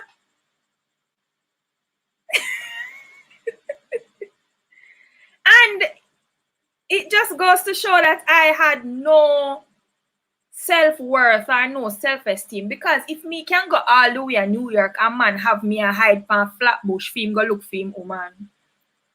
And me was the first woman. Something wrong? Dirty Flatbush? Dirty Flatbush. You know. Something was wrong. And Somebody said, I'm in the garden hiding. We're not gonna love me and my garden, yeah? So even in New York, I have to be hiding from this girl, or hiding because or kill time until him go see this girl and come back, who had no idea that I was in New York or even at the house. He make up some lies to give her a reason not to come there, and it was just like, looking back, it was just one big mess. And it's so sad because while I was in the situation, I didn't think anything was wrong with it. I didn't think that anything was wrong with it. How? But and one of the other things that happened in the relationship, it got like it moved from toxic to super toxic. Because remember, I said I was clingy, I was attached to him. I didn't want, like, he ended the relationship so many times. I may decide say, me nah left, it nah done. Me am married and I saw it a go. And I hung on to that relationship with for dear life. And for those who know my story, you can go match this story with the other story, because these are like missing details to the bigger story. And I hung on to this guy for dear life. And second time in, was that the only time I went to New York? I don't even remember how many times I went to New York. I think it was the only time. But later down on that trip, it got super toxic, because in reality, this guy, him really don't want there with me. Him just a hold on to me as a plan B, or until he's where he needs to be. But looking back, him really never care about me. And it got super toxic to the point that I would be there with him physically, and he would be on the phone talking to other women or having other conversations with other women. And one night, me decide say, you're not gonna disrespect me like this, and me there talking you on your phone with other people. It don't make no sense. So I took the phone and I attempted to throw it through the window. And people, a war started. War start. Him push me down in the closet. I don't even remember if he kicked me. Me never remember, but it was a full-on fight. And you know what's even the saddest part about this story? After the fight ended, I was back to being attached and clingy and in love like nothing happened. And there are many young women who find themselves in situations like this, and they think, one, that nothing is wrong with it, and they don't understand their behaviors in the situations or even why they stay. But for me, it was coming from a place of just not getting the love that I should have gotten from my father. I didn't know what it meant to be loved. I didn't understand what it meant to be loved. I didn't know what love looked like. I didn't know what a healthy relationship looked like.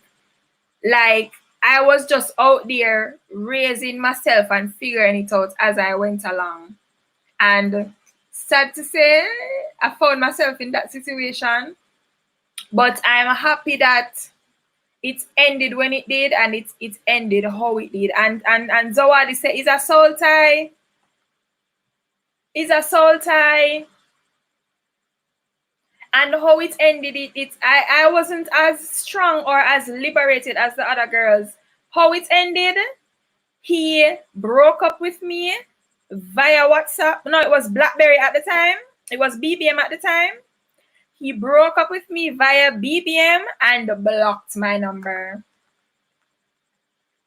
And changed his number on top of that, and told all his friends not to give me the number.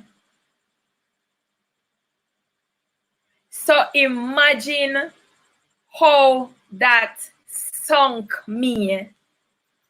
Because because I was so attached and so caught up with it, when it happened, it was like somebody cut off my air supply. It was that bad. Cut off my air supply. I couldn't breathe. I was hyperventilating. I couldn't imagine life without this young man. I suppose I'm seeing to now. Couldn't imagine life. Couldn't imagine life without this young man.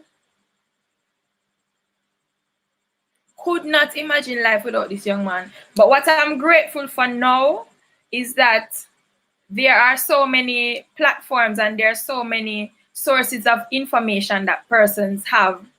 They can literally go and Google what you're going through and see if it's normal or not. And that is something that like younger folks have to be grateful for, because back then you don't have nobody fit go to for no boyfriend advice, because number one, you should not be having no boyfriend. And the internet wasn't as developed and people didn't have social media, wasn't even a big thing back then for persons to even go out and share their stories or anything like that. So the man clone story kind of brings me to another question I want to ask, and it's still under the topic of relationships. But how many of you had almost husbands? And I'm talking as Christians now.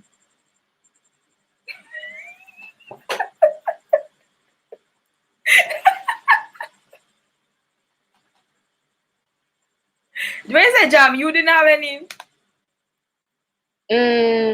No, not really. I mean, a guy was interested, but nah, not to the point where he's like, we align with Christ. No. Nope. So when I say almost husband, I'm talking about those instances where you are a Christian and you're hung up on the fact that God has a husband for you, and you're so hung up on the fact that God has a husband for you that the first thing that fits the criteria is the thing that you're going to sign off on in your brain, and you're doing everything for that relationship to work. Oh yeah, nah. I ain't never had that. So I had an almost husband. I know Davey had an almost husband. Candace had one? Yep. Shami had one?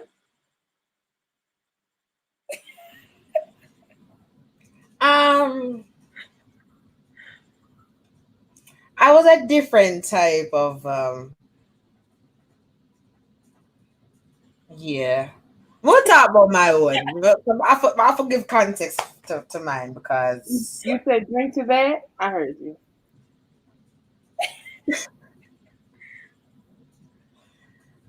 I think we feel like more Davia story for. No, we could leave Davia's story for last because we have a collective hatred. yeah, that's true. We're all collectively don't A like. holy hatred. Holy hatred. I call it righteous indignation. Okay, there is a spirit that lives in some of these churchmen that is very SSHS spirit. FSHS spirit, and we will not describe what that acronym. Y'all, we cannot say that. Comment. We cannot. Time out. Comment. We're gonna play. Time out. One day Time you're out. Davia, you're topic this. Comment, drop a comment what you think FHSA. Alright, go. FSHS. FSA. Simon, avoid me. No, leave it alone. No, Y'all no, cutting up. no, because that's Retract the statement. It didn't happen. We didn't say that. Redacted. See, look. Redacted. Travis acting up already. Redacted. Candace, This was a let's bad hear. idea. Redacted. No. Somebody said fish spirit. They said fish spirit me, Jesus. No. You know, child. No, Janelle, not fish spirit. I promise No. you, I'm not gonna figure it out. So leave it. They said spirit me, Jesus. No. Oh, Father. Hold on one second. Come, Candace, briefly tell us about your experience.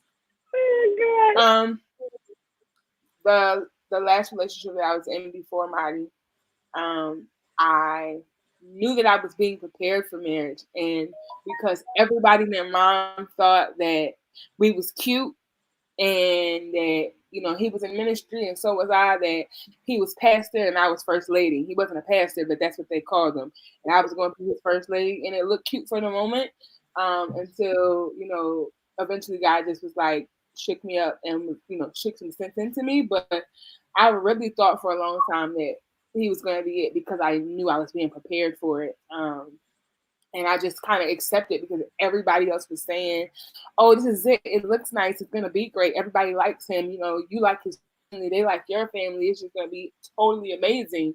And we had planned it. We had planned our future at the moment. We really did until God snatched me out. Amen. Amen. That's the quick version. Sham, you have the context.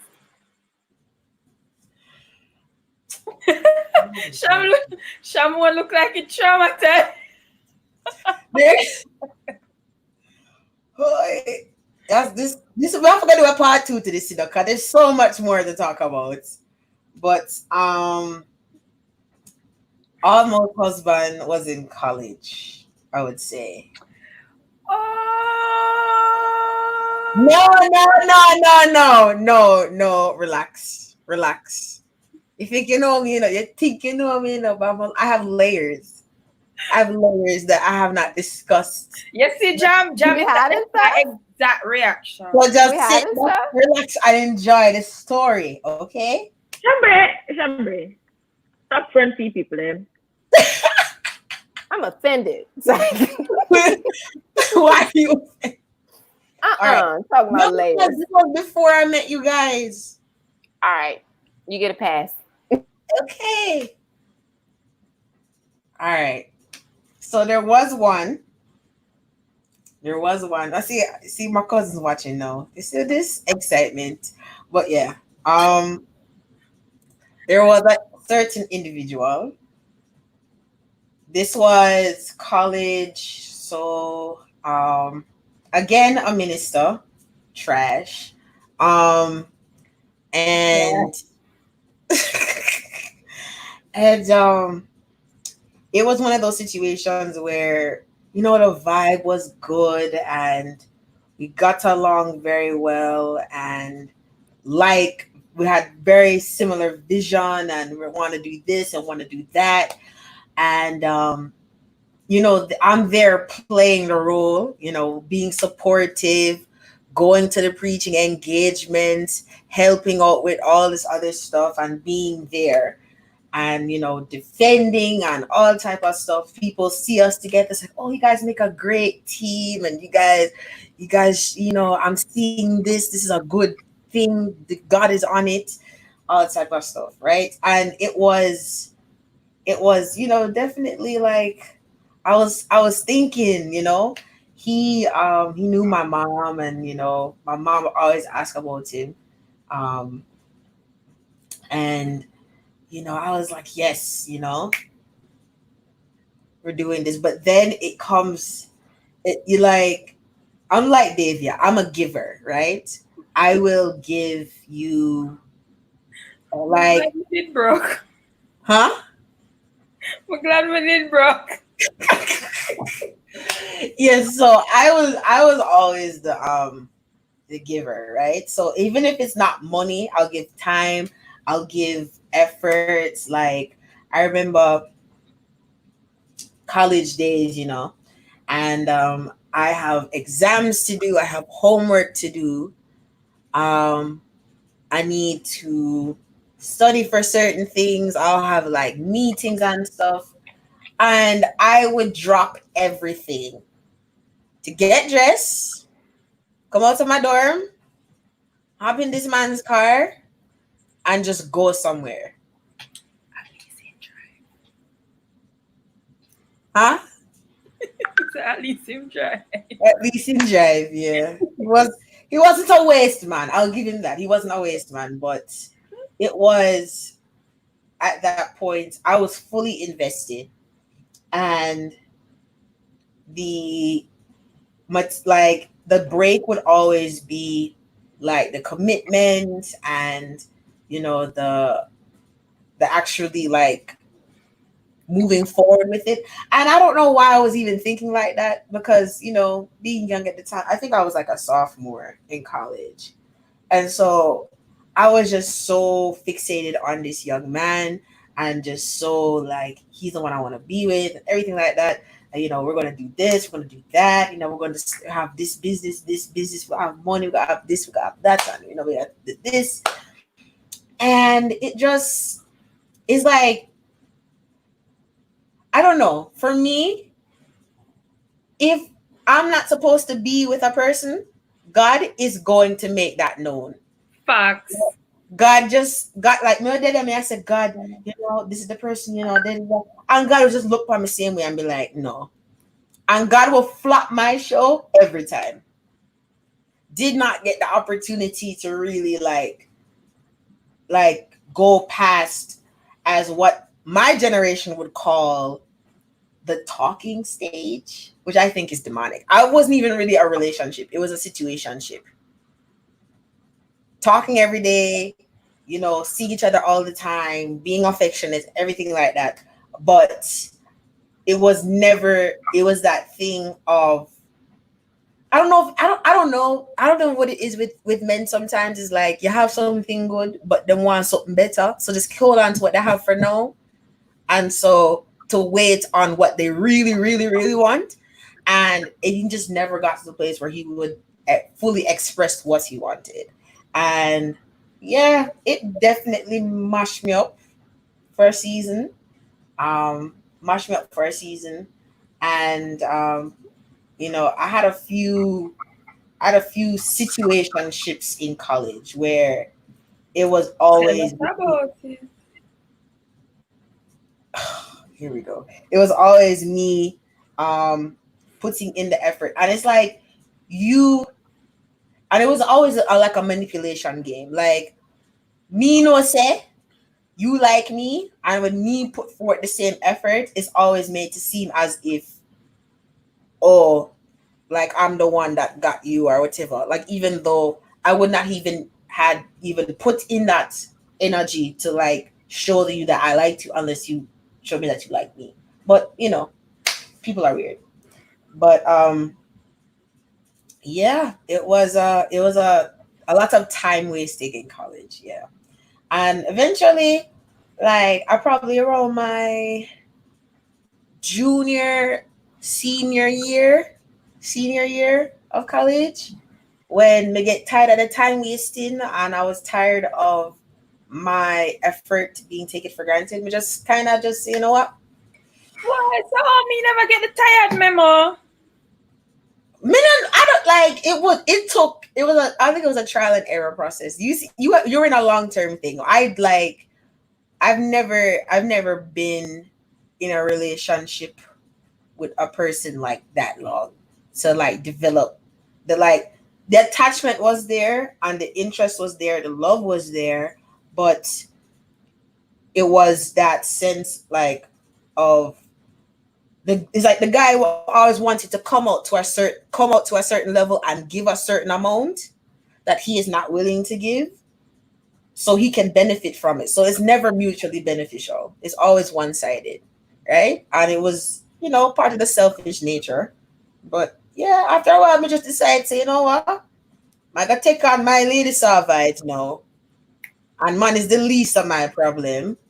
To the point where, like, and I'm sure we'll talk about this in the future, All, where all, I all totally, that's I about with totally problem. rejected love. Coming not, I refuse to be a man clone. I refuse to look that stupid again. Somebody say, you know what? All this love crap when I talk about, leave me out of it. When I prophesy about husband and all My that stuff, sister. leave it alone. I don't want to hear it. And it's because I was hurt. I was traumatized. But amen. Until you woke up in a. Next. Muted. Mute my mic. Now mute my mic. Come, Davia. No. Should I tell mine before Davia? So, all right, go on. You know, see, I'm my bedtime. Anyways, That was. I was I was literally I was literally sitting down and thinking how much filter I must use for this story. Filter it because Yes, I'm sure he. because yes, Today I was thinking about it. I may say I'm sure he's shared this his version of this story many times. me not care. Hear Christina in the background. Yup. Well, oh well. So Kimon, you can be yourself. Anyways, Amen. so we were friends for a while. And I mean like bosom friends, like bona fide friends. Right? I personally believe that God approved of us being together. But and it's something I need you guys to understand. God can give you something you have to take it. That's just my thought. Right?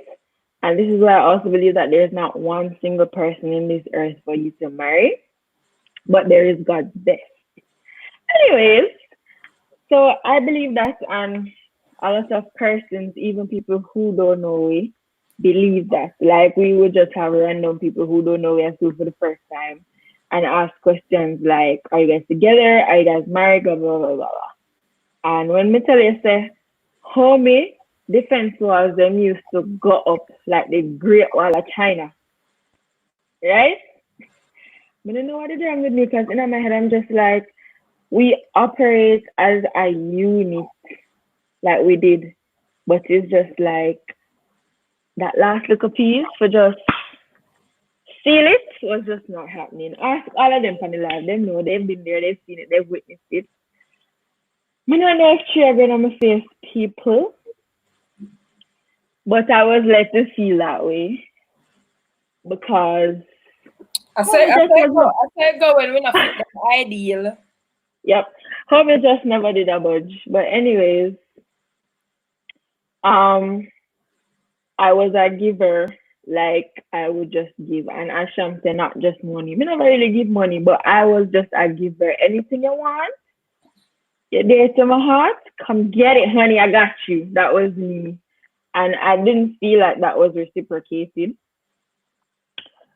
Um, every time something was wrong, I would always have to be the one to go back and correct it. This is how I feel.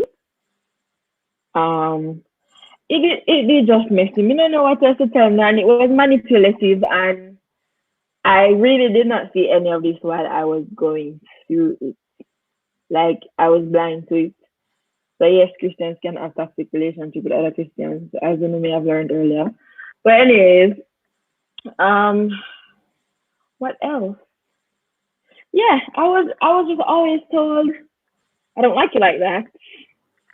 Blah blah blah blah Strongly. blah. And I was just like, well, but then there was this undeniable connection that was there. We just never acknowledged it. Period. And then one day something happened which I won't go into. Because I said some earth, because I say, yeah, your mother come literally up until the last moment. I was like, one day mother comes to his senses and this is all going to play out. Every camera there is jump right now. She's gonna come to his senses. This is all going to play out. We're going to have our happy ending. So of course, so they're there. And I'm not this person who, oh God, to me, wife, me not tell you that. Oh, when God had bust me ears, me not tell you. God have to go show you that yourself. And so I, along with a lot of people, were convinced that this was it. He wasn't, and it did just get tiring. But of course, Dave, I'm nice. I'm a giver. I'm still there. I'm giving. I'm a friend. I was being a friend. But every day when I hear, don't like you like this not gonna happen, never, blah, blah, blah. I was like, okay then. Well, cool. One day something happened. I won't get into the details. When me tell you, my chip licked that night there, my chip licked. And I I literally, like, I haven't spoken to the person since that day. Like, talk to them like how I used to talk to them. Like, I literally just like say, you know what, I'm finished. I literally said, God, if this is your will, me no want it, they can keep it. So I literally said that, and I was done. I Well, was out, and done memo. it's so weird because it wasn't until I was out looking in at the past that I saw so many things were red flags. And there I was sitting down there like me some clown or something. But anyways, yeah, it hurt for a while, and then after that I was just like, I don't want nobody. Like, leave me alone. I'm just gonna die single and lonely because Why were we all there? men are not it. So yeah, that is my little story. There's a lot more, but I cannot go into the Can details. behave. Period. Oh, Fine. fighting go on. No, I didn't fight. Didn't fight, Sudi. I'm too cute for that. Trust me, if that situation did last an extra month, fight with a pop. Cause to OM did a behave hostile. Me would I fight him? Look where I'm going.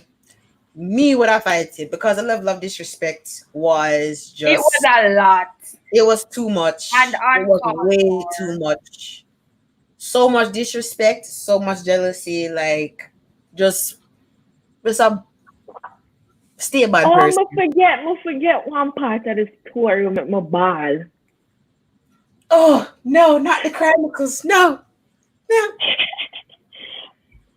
So I remember one time there was this disagreement. We were not together. Let me get that straight. We were friends. Anyways, there was this disagreement, and in the heat of the moment, this person was just like, how a lot of people have been complaining about my attitude, and this is why nobody want to talk up to me, and blah blah blah blah blah. Now, mind you, And actually me that thing what I'm it is. I'm a friend like this, right? If you call my phone and say, you know, so the one Amai so best believe if a Jody call me, now call Amai, I'm gonna say Jody, I'm gonna say Amai Jody say. My friend then now look careless and what this a road when me the in the mix. Like it not happen. So I was just like, so who's been coming to you and telling you these things? Because if we're a friend and somebody call up your name to me, the first thing I do I call you. And like he was just like, You oh, know why them could talk? Can them present the issue worse than what it was. it's like, oh, you can't handle the truth. I'm not gonna tell you, blah blah blah. Listen, I never feel betrayal, so yes, in my chest it lick me. My ball. Me I say, what is? You know, they're loyal to somebody, and like them just drop one bomb in the middle of one argument. Not because it happened in that moment, but because them did just want to burn you. Brother, my ball. Me say, God, not me if I will pack it up and keep it up at heaven. We don't want it. End of story.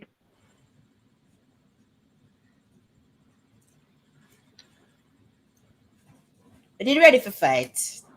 Yeah. Because like, and that's one of the things I hope you guys realize is that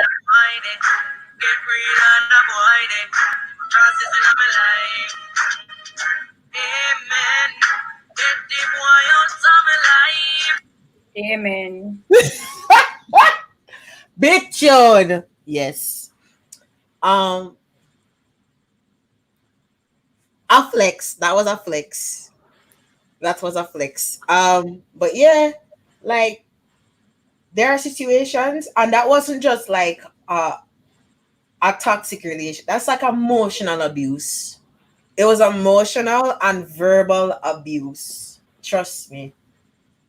No fighting did go on after that. But And you know what me did I pray to? Sham. Because we have a common denominator now in the equation, And on the two sides of the equation, a same way go on,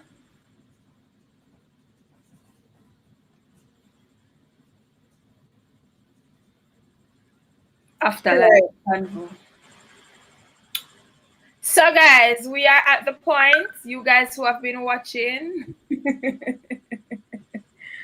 we are at the point where you can ask your questions. We have gone over our 2-hour limit, but we have a little grace period. If you have been enjoying yourself, I know it's different from the usual live. We're just chilling, we're just talking.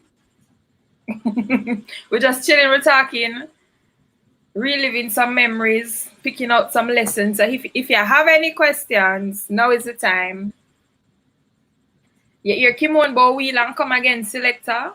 Top make man use you. Tap it. Listen, I Tell think me about these emotional abusers. you see when you spend time developing your womanhood and coming into your womanhood, you display a level of strength and a level of emotional intelligence and a level of mental health that cannot be taken advantage of. And you always have some weak men always trying to say, oh, women love talk about them a strong woman and that's why the man don't want them, whatever. But when you develop your womanhood, you know when to be strong and you know when to be vulnerable with the right person. So your vulnerability and your submission is not for every and anybody.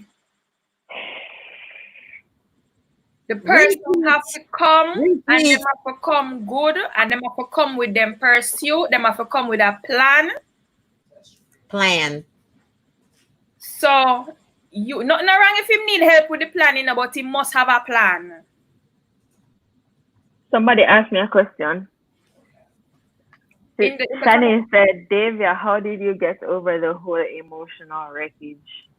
Oh, Shani. So anyway, I'm a person like this. I don't know if it's good or it's bad, but I believe it's a blessing. I embrace people while they're in my life, and when their seasons are over, if their seasons end, I let them go freely. So it was a lot, but I honestly I just took that time to really just looking at myself, try to find myself again, draw closer to God.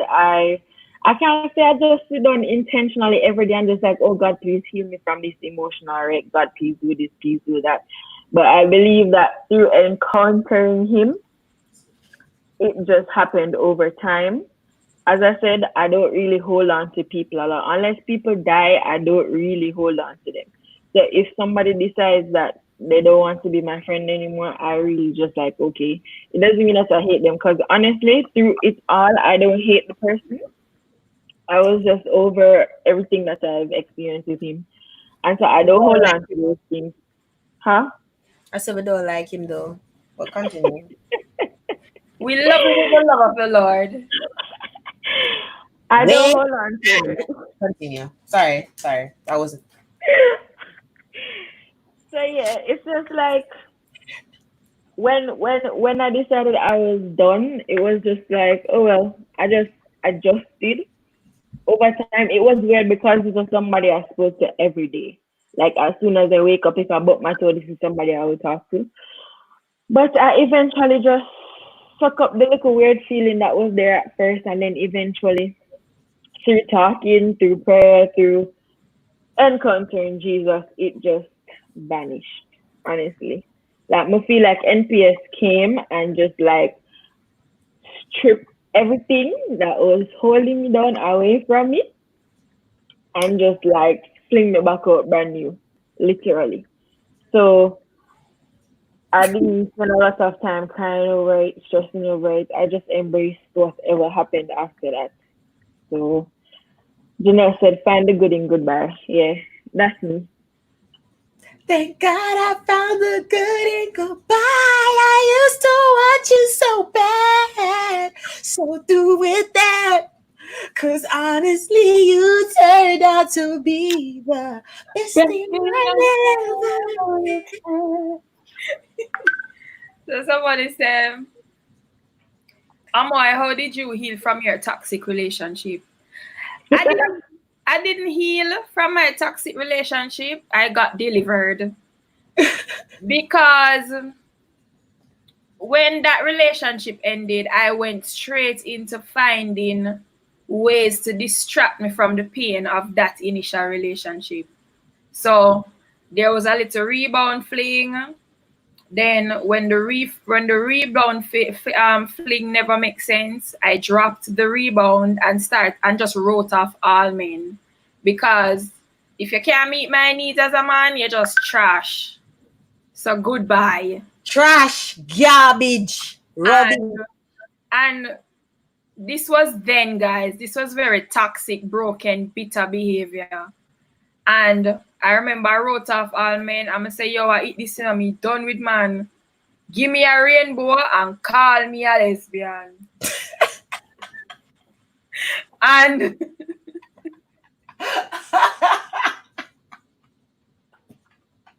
What? Sis, what is wrong with you? and You gotta relax. Say that. You gotta relax. then I got saved. Like, Whew. God just took me out of all of that when I got saved. And nobody feel like the salvation did come with instant deliverance, because I went over into Christianity with the same man clown behavior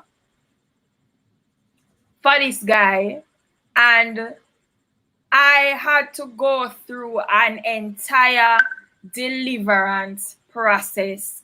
I mean one deliverance service, because you ever hear in the streets them talk about body count. I feel like we need to have a deliverance service for everybody. But it was just full on deliverance to the point where I could sit and say, I'm taking this time to focus on me. I'm taking this time to grow and understand more about who I am, and learn more about what God wants for me. And it was in the midst of that strength, because that was a strength. In the midst of that strength, God started showing me about future husband, and I was not interested. So deliverance was it for me. Amen. Kimon asked if me this still afraid. I wasn't playing hide and seek, I wasn't playing hide and seek. I just didn't know better. Never know better.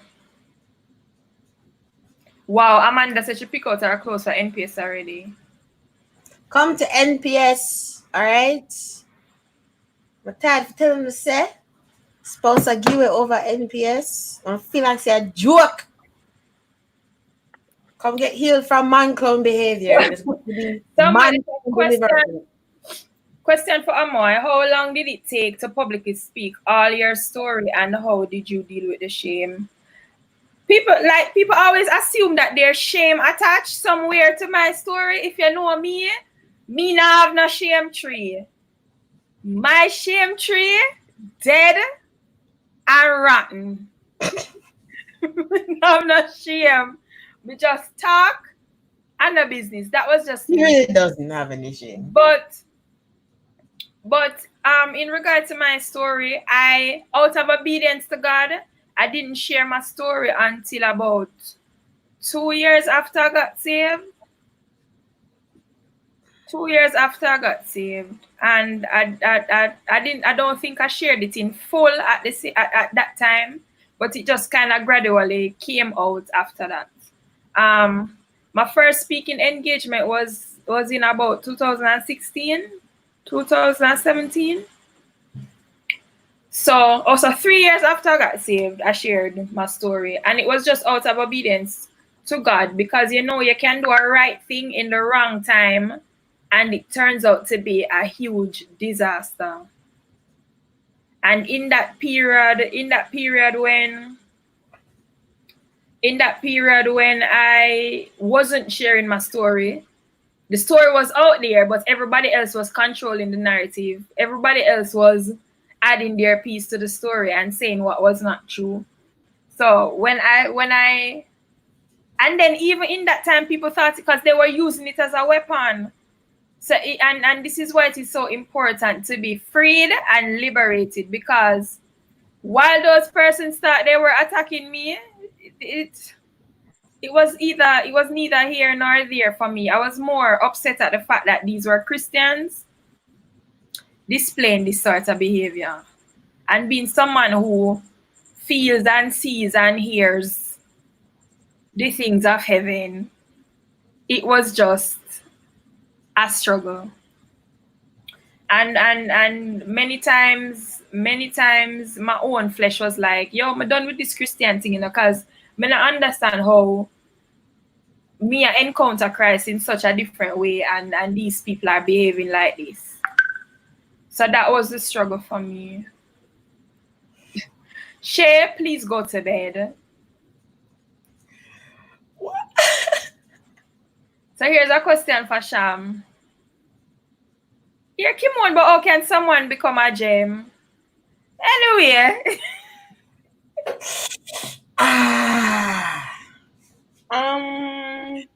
The answer is no.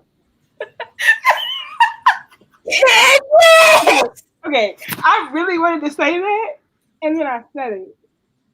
So No, okay.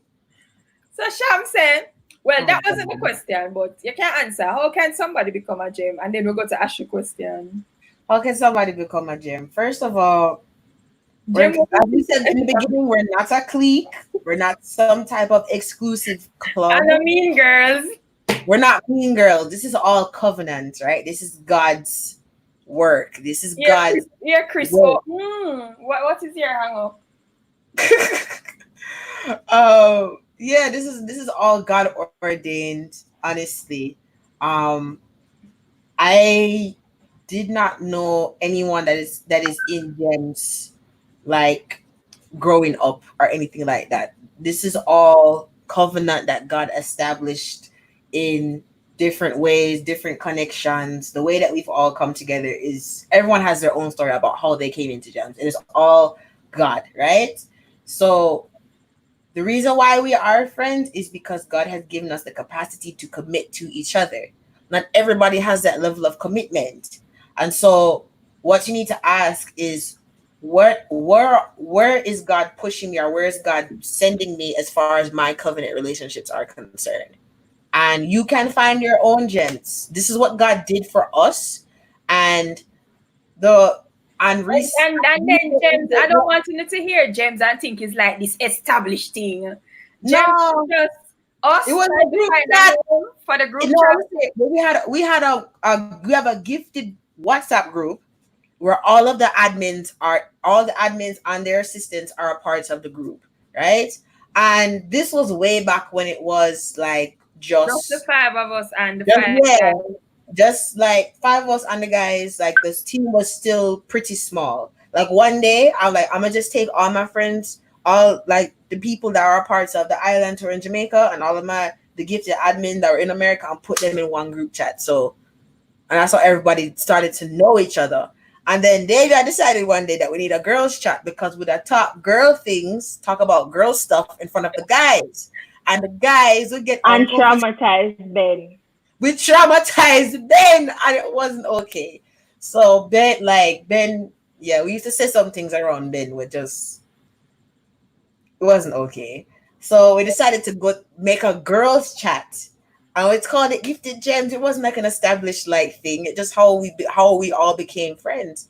And yeah, so it go. Be a rubies, no rock stone. Hey, I'm friend on a rock to and leave her. Listen, I just made a closing statement. Stop attaching it to people.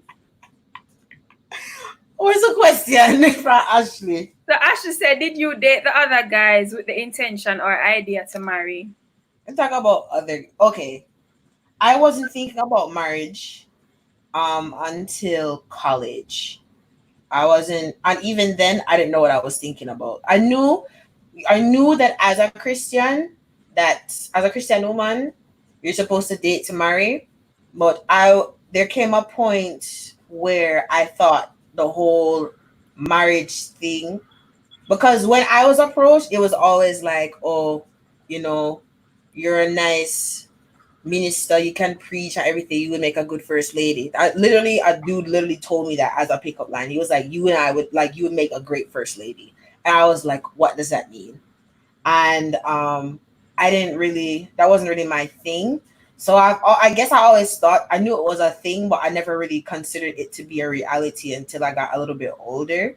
And then even then, like, and that just because like my what I wanted changed. Um, but I would think about like the fairy tale. Like when I talk up when I would be with certain guys when I was younger, it was a fairy tale type thing. Like, oh, we're going to get married and you know, you know, happily ever after, and it was really just stupid. Um, and then there came a point in my life where I and this was in my lady saw phase. Um, I had Minister a, Vivian Hall. I had a lady saw phase. Mine is the least. Um, that was my lady saw phase. I was not think I was my lady saw phase. How long did that last? That lasted for a while because Amoy was very annoyed with me. But I I didn't like I wasn't dating to marry. I wasn't. I was just dating to date. I was just dating because it was there, and like very much just okay, we're going to go out to dinner, we're going to see a movie or something. um and I was always like never the one to really want to be attached at that moment, just because I knew what it was like to be attached, and I didn't like it. Come and never want nobody for I have no shame upon me or anything like that. Um but yeah, like um intentions to marry never really became a thing until God began to talk to me more um intentionally about marriage, where every other prophecy I got from my prophetic contemporaries was about marriage. And God was preparing me to meet the person that I'm going to marry, and I was so unaware of it just because marriage was not on my brain.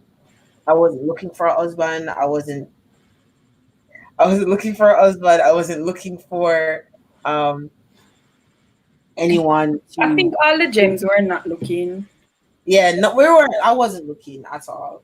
Um, but back then, it wasn't really like it wasn't what it is now, where it's an actual confirmed thing in the natural and the spiritual. It was more so like, what am I in? Like just very nonchalant, like no thought or anything like that. Oh, I like him, so who knows? Because that was what marriage looked like in most Pentecostal contexts, where it's like, oh, you look good together, you look like you can run a little church together, so it might as well just get married. And Jaquan. what happened? Just stop.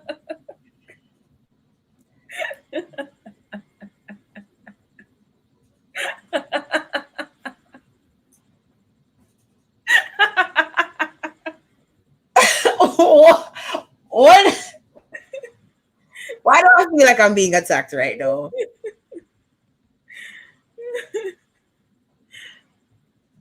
Amen. Anyway, you done? Amen. But yeah, it wasn't really it wasn't really something that I was looking at seriously. And I I think that the reason why it was because God had more to teach me about myself. And, I think me being an old soul and being so mature for my young age, I often put my like, and I had to do this for me. And I don't think I've ever told the girls this, because especially since I'm always friends with older people. Like, up until Shay joined, I was the youngest one in Gifted, and I'm the leader, right? To give you an idea. And everyone around me is like at that marriage age, at that like getting married or thinking about husband and kids. And even from I was like a teenager, like 15, I've been friends with people in their mid 20s and stuff like that, or in their 30s, that are thinking about marriage. I think so. It's like whenever the conversation of marriage came up, I was always just like, well, I'm gonna go to prom with him, but I don't know about all of that. Wow. But like, and then so the topic of marriage was always being discussed, and I was always a part of these conversations, but I never really understood what was going on, just because I wasn't even though I was mature, I didn't have the natural experience to really understand men, or what it looked like to be properly pursued, and what a man with intentions looked like. I know what that means now, but I didn't know that then. So yeah, it was a confusing time. I feel like I talked in circles around that question, because it really, like, for me, the journey was a lot of trial and error. Um But the and biggest, that's a part of life. It was trial and error. you just have to learn from your mistakes. Some people, Yeah, some people make a mistake and go back to the mistake. yeah, like, I, maintaining integrity as much as I could. Um, and everything. But I dated, like, definitely dated. I've dated ministers, preachers, baby bishops, Parrots. um,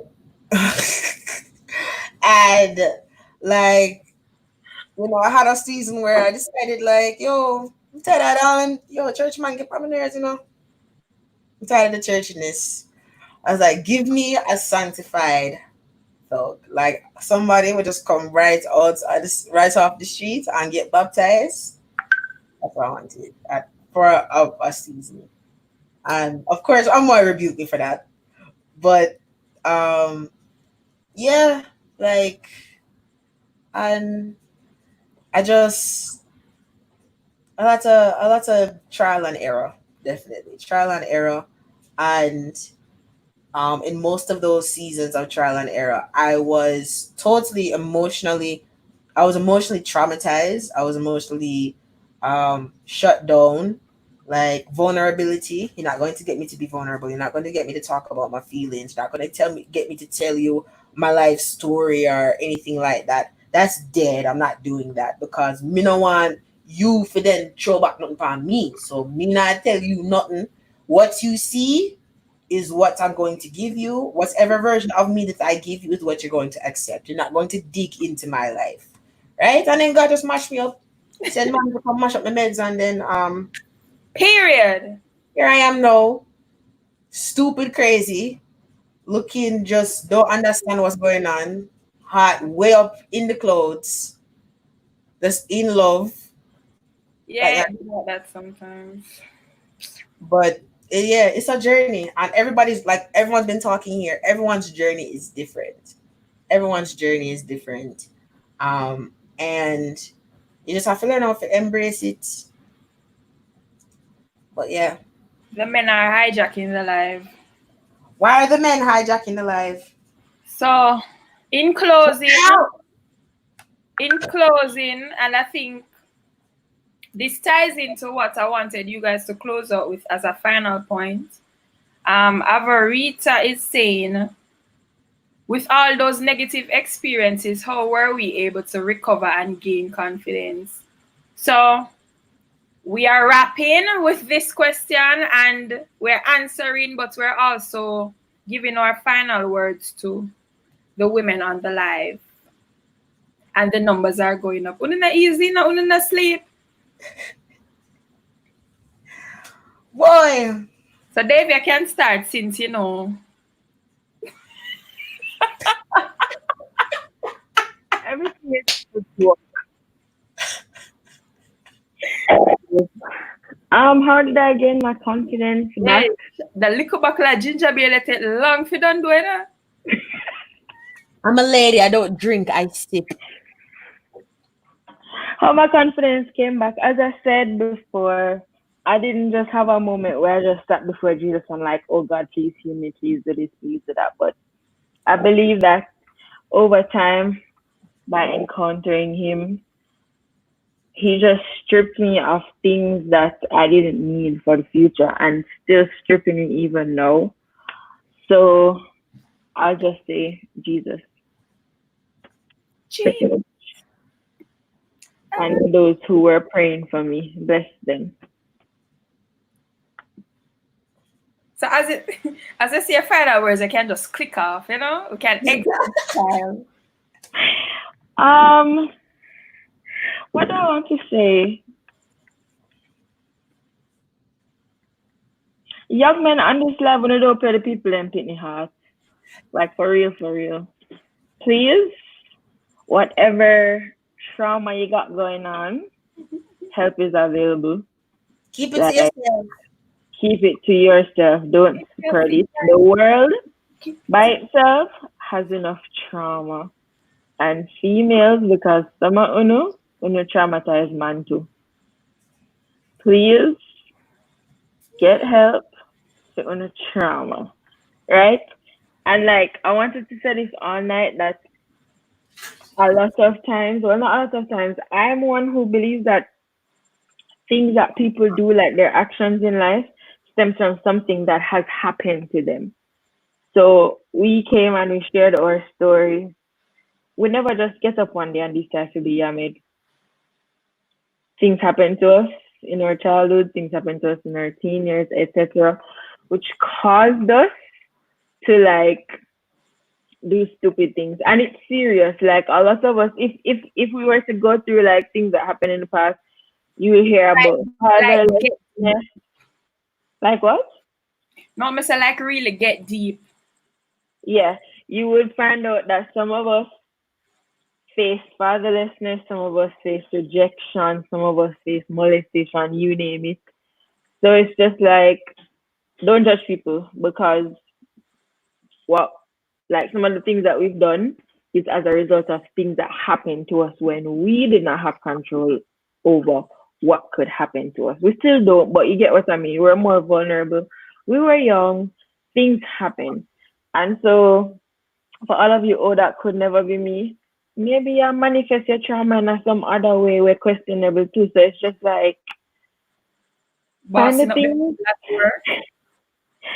find the things that are not functional in your life and just like put it before Jesus and seek help. It's okay to go to therapy. God bless y'all.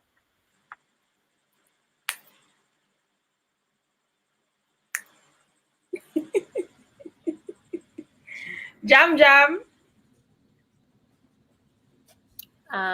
So after all of the negative experiences, I was able to recover in a spiritual sense by renewing my mind, allowing the word of God to become life to me, to read and just see, hey, what does God really think about me? And then also embracing community. I have friends, but I didn't have the covenant like I do with these ladies. So the friendship just really hits different because they're not committed to me right now, but they're committed to the future, Jamaica. So having the people there to affirm you and to reaffirm who you are in God versus who I was. And then just having the space to heal, because a lot of times we don't, we're not safe spaces. So we don't embrace safe spaces, or we can't realize them when we have them right in front of us. So just giving myself time to heal. And it's necessary because that's the only way that you're going to gain that confidence. And once you come into your worth, like you really realize it for yourself. Like people can tell you all the time, oh, you're too pretty for that, or you don't have to deal with that. But until you get it, and it just clicks to you, that's when you are really able to like take off and just do wonders.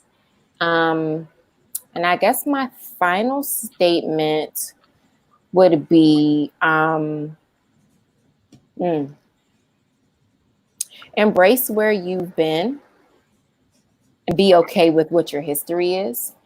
And don't allow anyone to shame you for that. Because at the end of the day, if it's not something that you're still living through, it's history. It's part of your story. And at the end of the day, like the word says, we're overcome by the blood of the Lamb and the word of our testimony. If you have a testimony, you need to share it. And you need to be okay in that, being free to say, okay, God freed me from this. And it's just so many things that we don't talk about. And I think that's the reason why so many of us are bound to situations. So I think that we all need to find, we just all need to find some community that we can really be a part of. And Gifted, you know, that's what this has been for me. And who knows, like you may, I mean, because this is a thing too. I've said this to them before, but they were literally an answered prayer. Like I said, I have my other friends or whatever, but I believe. yeah, like I literally prayed for this because it was something that I knew I needed. I needed people around me to challenge me. I needed people around me to go with me to the future and to really relate to me and connect with me as far as things, you know, of God are concerned. And yeah, like you just need your friends, you need your girlfriends, you need sisterhood, you need all of it. And that's really the only way that, I mean, because sometimes we put too much on our pastors and all that stuff. Healing really comes in community on a peer level. Like Candace could say something to me and it like shifts the trajectory of what I was even thinking about. Or Amoy might say something and it's just like, oh, dang, like I can really do this. And Sham literally, when she came into my life, wrecked me.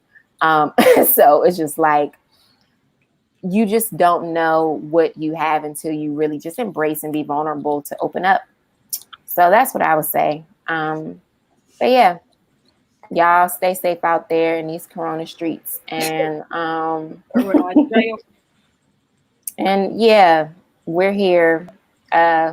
Enjoy this content, and y'all need to subscribe to Amoy's page and stuff. So yeah.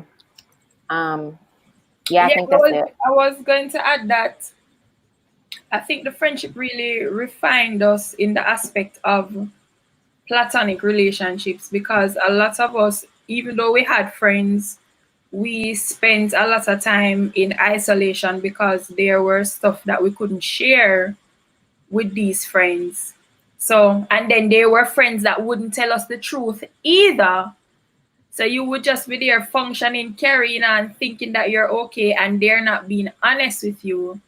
I had a friend who would literally allow me to walk into a fire, and then when I get burnt, she would say, I knew that it wasn't our good idea, you know.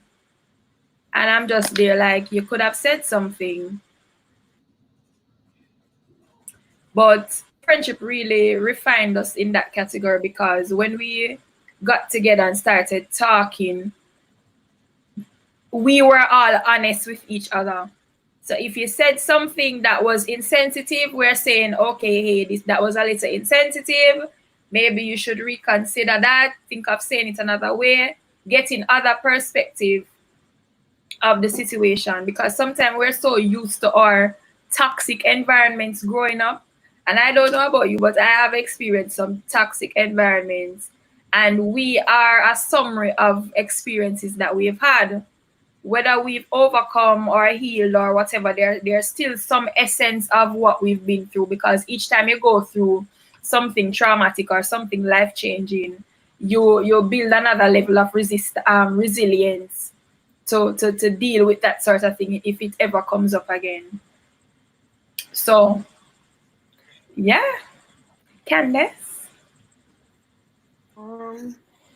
After all of my negative experiences, I was able to recover when I when I saw something out there that I didn't like, when I saw myself portrayed in a light that I didn't think would ever get out there, and it hit me like this is really, I don't have to act this way, and I don't have to be this way, and I choose to I choose to come out of that, and I choose to get up and really stand and be who I'm supposed to be, and not be not having a persona or a facade or a mask on and trying to be something that I'm not, or trying to experience something that I didn't need to.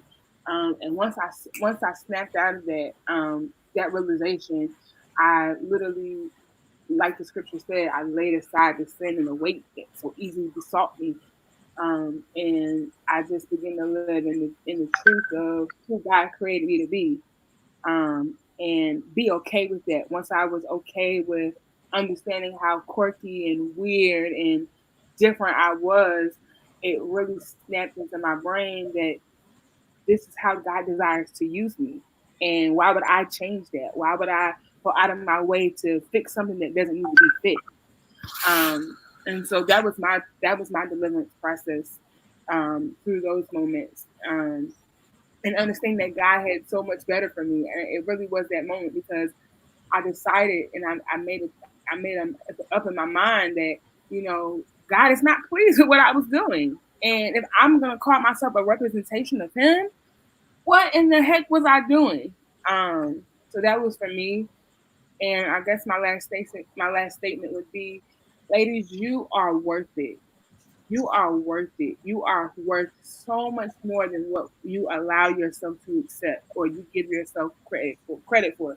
You are beautiful. You are fearfully and wonderfully made. You are a daughter of the King. And you don't have to accept less or under par or mediocre. God can give you the best. He will give you the best. And you have to believe it in yourself that God created you in His image. He designed you for Himself. So understanding that, then your mindset and your standard and the way you carry yourself and the way that you walk upright in the natural will carry yourself in the spirit. So grab a hold of that mindset. Look yourself in the mirror and get back up. You may have fallen short. You may be down. You may have done something that you don't want to share. But God says, get back up. All right, that's it. I love y'all. What kind of code switching? Wait, I can't get out like I want to. I put my mouse away. That was it. Okay, but come drape the people, Sham. Why me last? Okay. You This is have to interesting teach and because all things. this comment is actually from my cousin. Really? Yeah, it's my cousin. Oh yeah, I just see the picture. That's my cousin. Um, how after all those negative experiences, how are you able to recover, gain confidence? Honestly, I got to a point where I decided that even though I had a very anti man attitude at one point, um I didn't have the amount of self love that I needed. So um I got to a place of obedience where I just was like, you know what, whatever God want to do, I gotta do it. And just follow Him and be obedient and focus on my purpose, focus on what He wanted for me, and focus on loving myself. I remember the um, the week before, like, actually, no, because Jaquan and I started talking a little bit before my birthday, but wasn't really that intense. But even before we really started like communicating consistently, for my birthday, I remember I went all out for my birthday. And for those of you that follow me, you know that my birthday was epic. Um, I decided to put all the energy that I had placed into other people into myself. I decided, me I gotta dress up, I gotta get my tiara and my little sash, wear something nice, something that fits well, and got the limo. All me and my friend then will go to a nice, expensive restaurant and everything like that. I just enjoy my life and enjoy um, the people that around me that I knew that loved me and just loved me.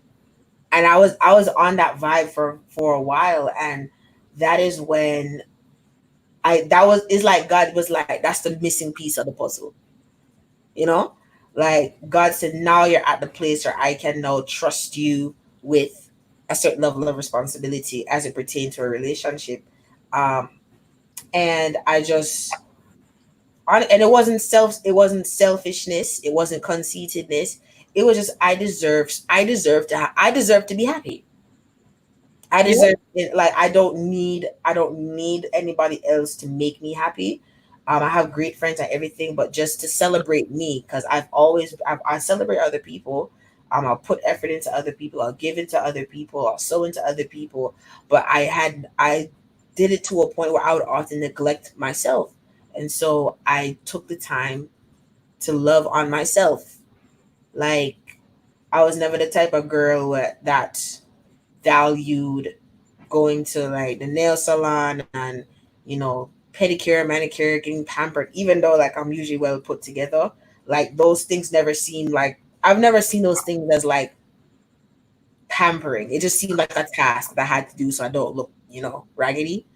But then I started to embrace like, no, let me take the time and invest in myself. Like, ladies, go get your nails done, go get your hair done, get a pedicure. Right now you can't do it because of Corona, but when it open up back, And go. stop wait for a man to do it for you. Yeah, don't stop the dependency. Gain some independence where you're just like, you know what? I'm gonna do this for myself because I deserve it. And when I started to hold myself at a level of like respect for me and love for me, I attracted a love that was far more valuable than anything that I had experienced before, and that not only matched the energy that I was giving myself, but exceeded it. And that was because I made a conscious decision that I'm going to love myself. So yes, the healing was necessary, the deliverance was necessary. I went through all of that, but I loved me. I can't about that. I just love me. Me look good, me smell good, me are good as the thing up there. All of them something there. Like, Material. and one of the great things about gems is that if you ever want somebody to hype you up, if you ever feel like you're feeling like you're not feeling good about yourself and you ever need anybody to hype you up, drop a picture in gems. Just drop a selfie. I said, like you have your own personal cheerleading team. And that is something that we invested in each other, was building each other up, and it really does make a difference. So yeah, that's my answer. That's my closing. To finish off this, I'm going to The last question for me. Party done. the party is finished. Thank you so much for joining us. Bye. Remember social distancing. Corona times. You don't rate me. In front Corona of everybody, times. you don't rate me. You don't rate me. Bye. Oh, Yeah, wrong thing. yeah, man. So, guys, I hope you enjoyed the live. For me, regaining confidence it's kind of like a summary of what everybody else said. You know, regaining my confidence came with discovering who I was in Christ. Once I understood what my identity was and what I was called to do, and just having that fellowship with the Holy Spirit and that relationship with God, it just helped me to see myself how God saw me, and just living that, walking that. Um, Many of us, we try to use other things to establish us, material things, um, accomplishments at work, excellence in school. But once you have, it's the same nails, Chantal, the same nails from 2 weeks ago. Um, once you have that, once you cement that identity in Christ and do intentional things to celebrate yourself, do things for yourself. The most recent thing I did was start my weight loss journey. No, it was something that I attempted before and I wasn't successful at it because of the same negative self-perception that I had. And sometimes we can overcome one part of the struggle, but then there are layers and we need to get through the layers as well. And I'm on my weight loss journey 8 months in, and it's like another level of renewing of the mind, another level of establishing that self-worth and that confidence. Because I mean, if you're going to go on the world stage, like nothing is wrong with you if you are plus size or whatever floats your boat. But for me, I can go on the world stage clocking almost 270 pounds. It could work. So I'm big on complete transformation. So if the mind is renewed and the spirit is renewed, the body needs to be renewed as well. Everything needs to be in line. So that's just where I'm at. And I really appreciate you guys being on the live. We are 1 hour over our usual time, 30 minutes over the grace period, but you guys have been here with us and you guys continue to stick it out and continue to comment and show love. So I really appreciate it. You know, I am not doing these things for my own will. If it was me alone, Friday Night Live pack up from the third episode.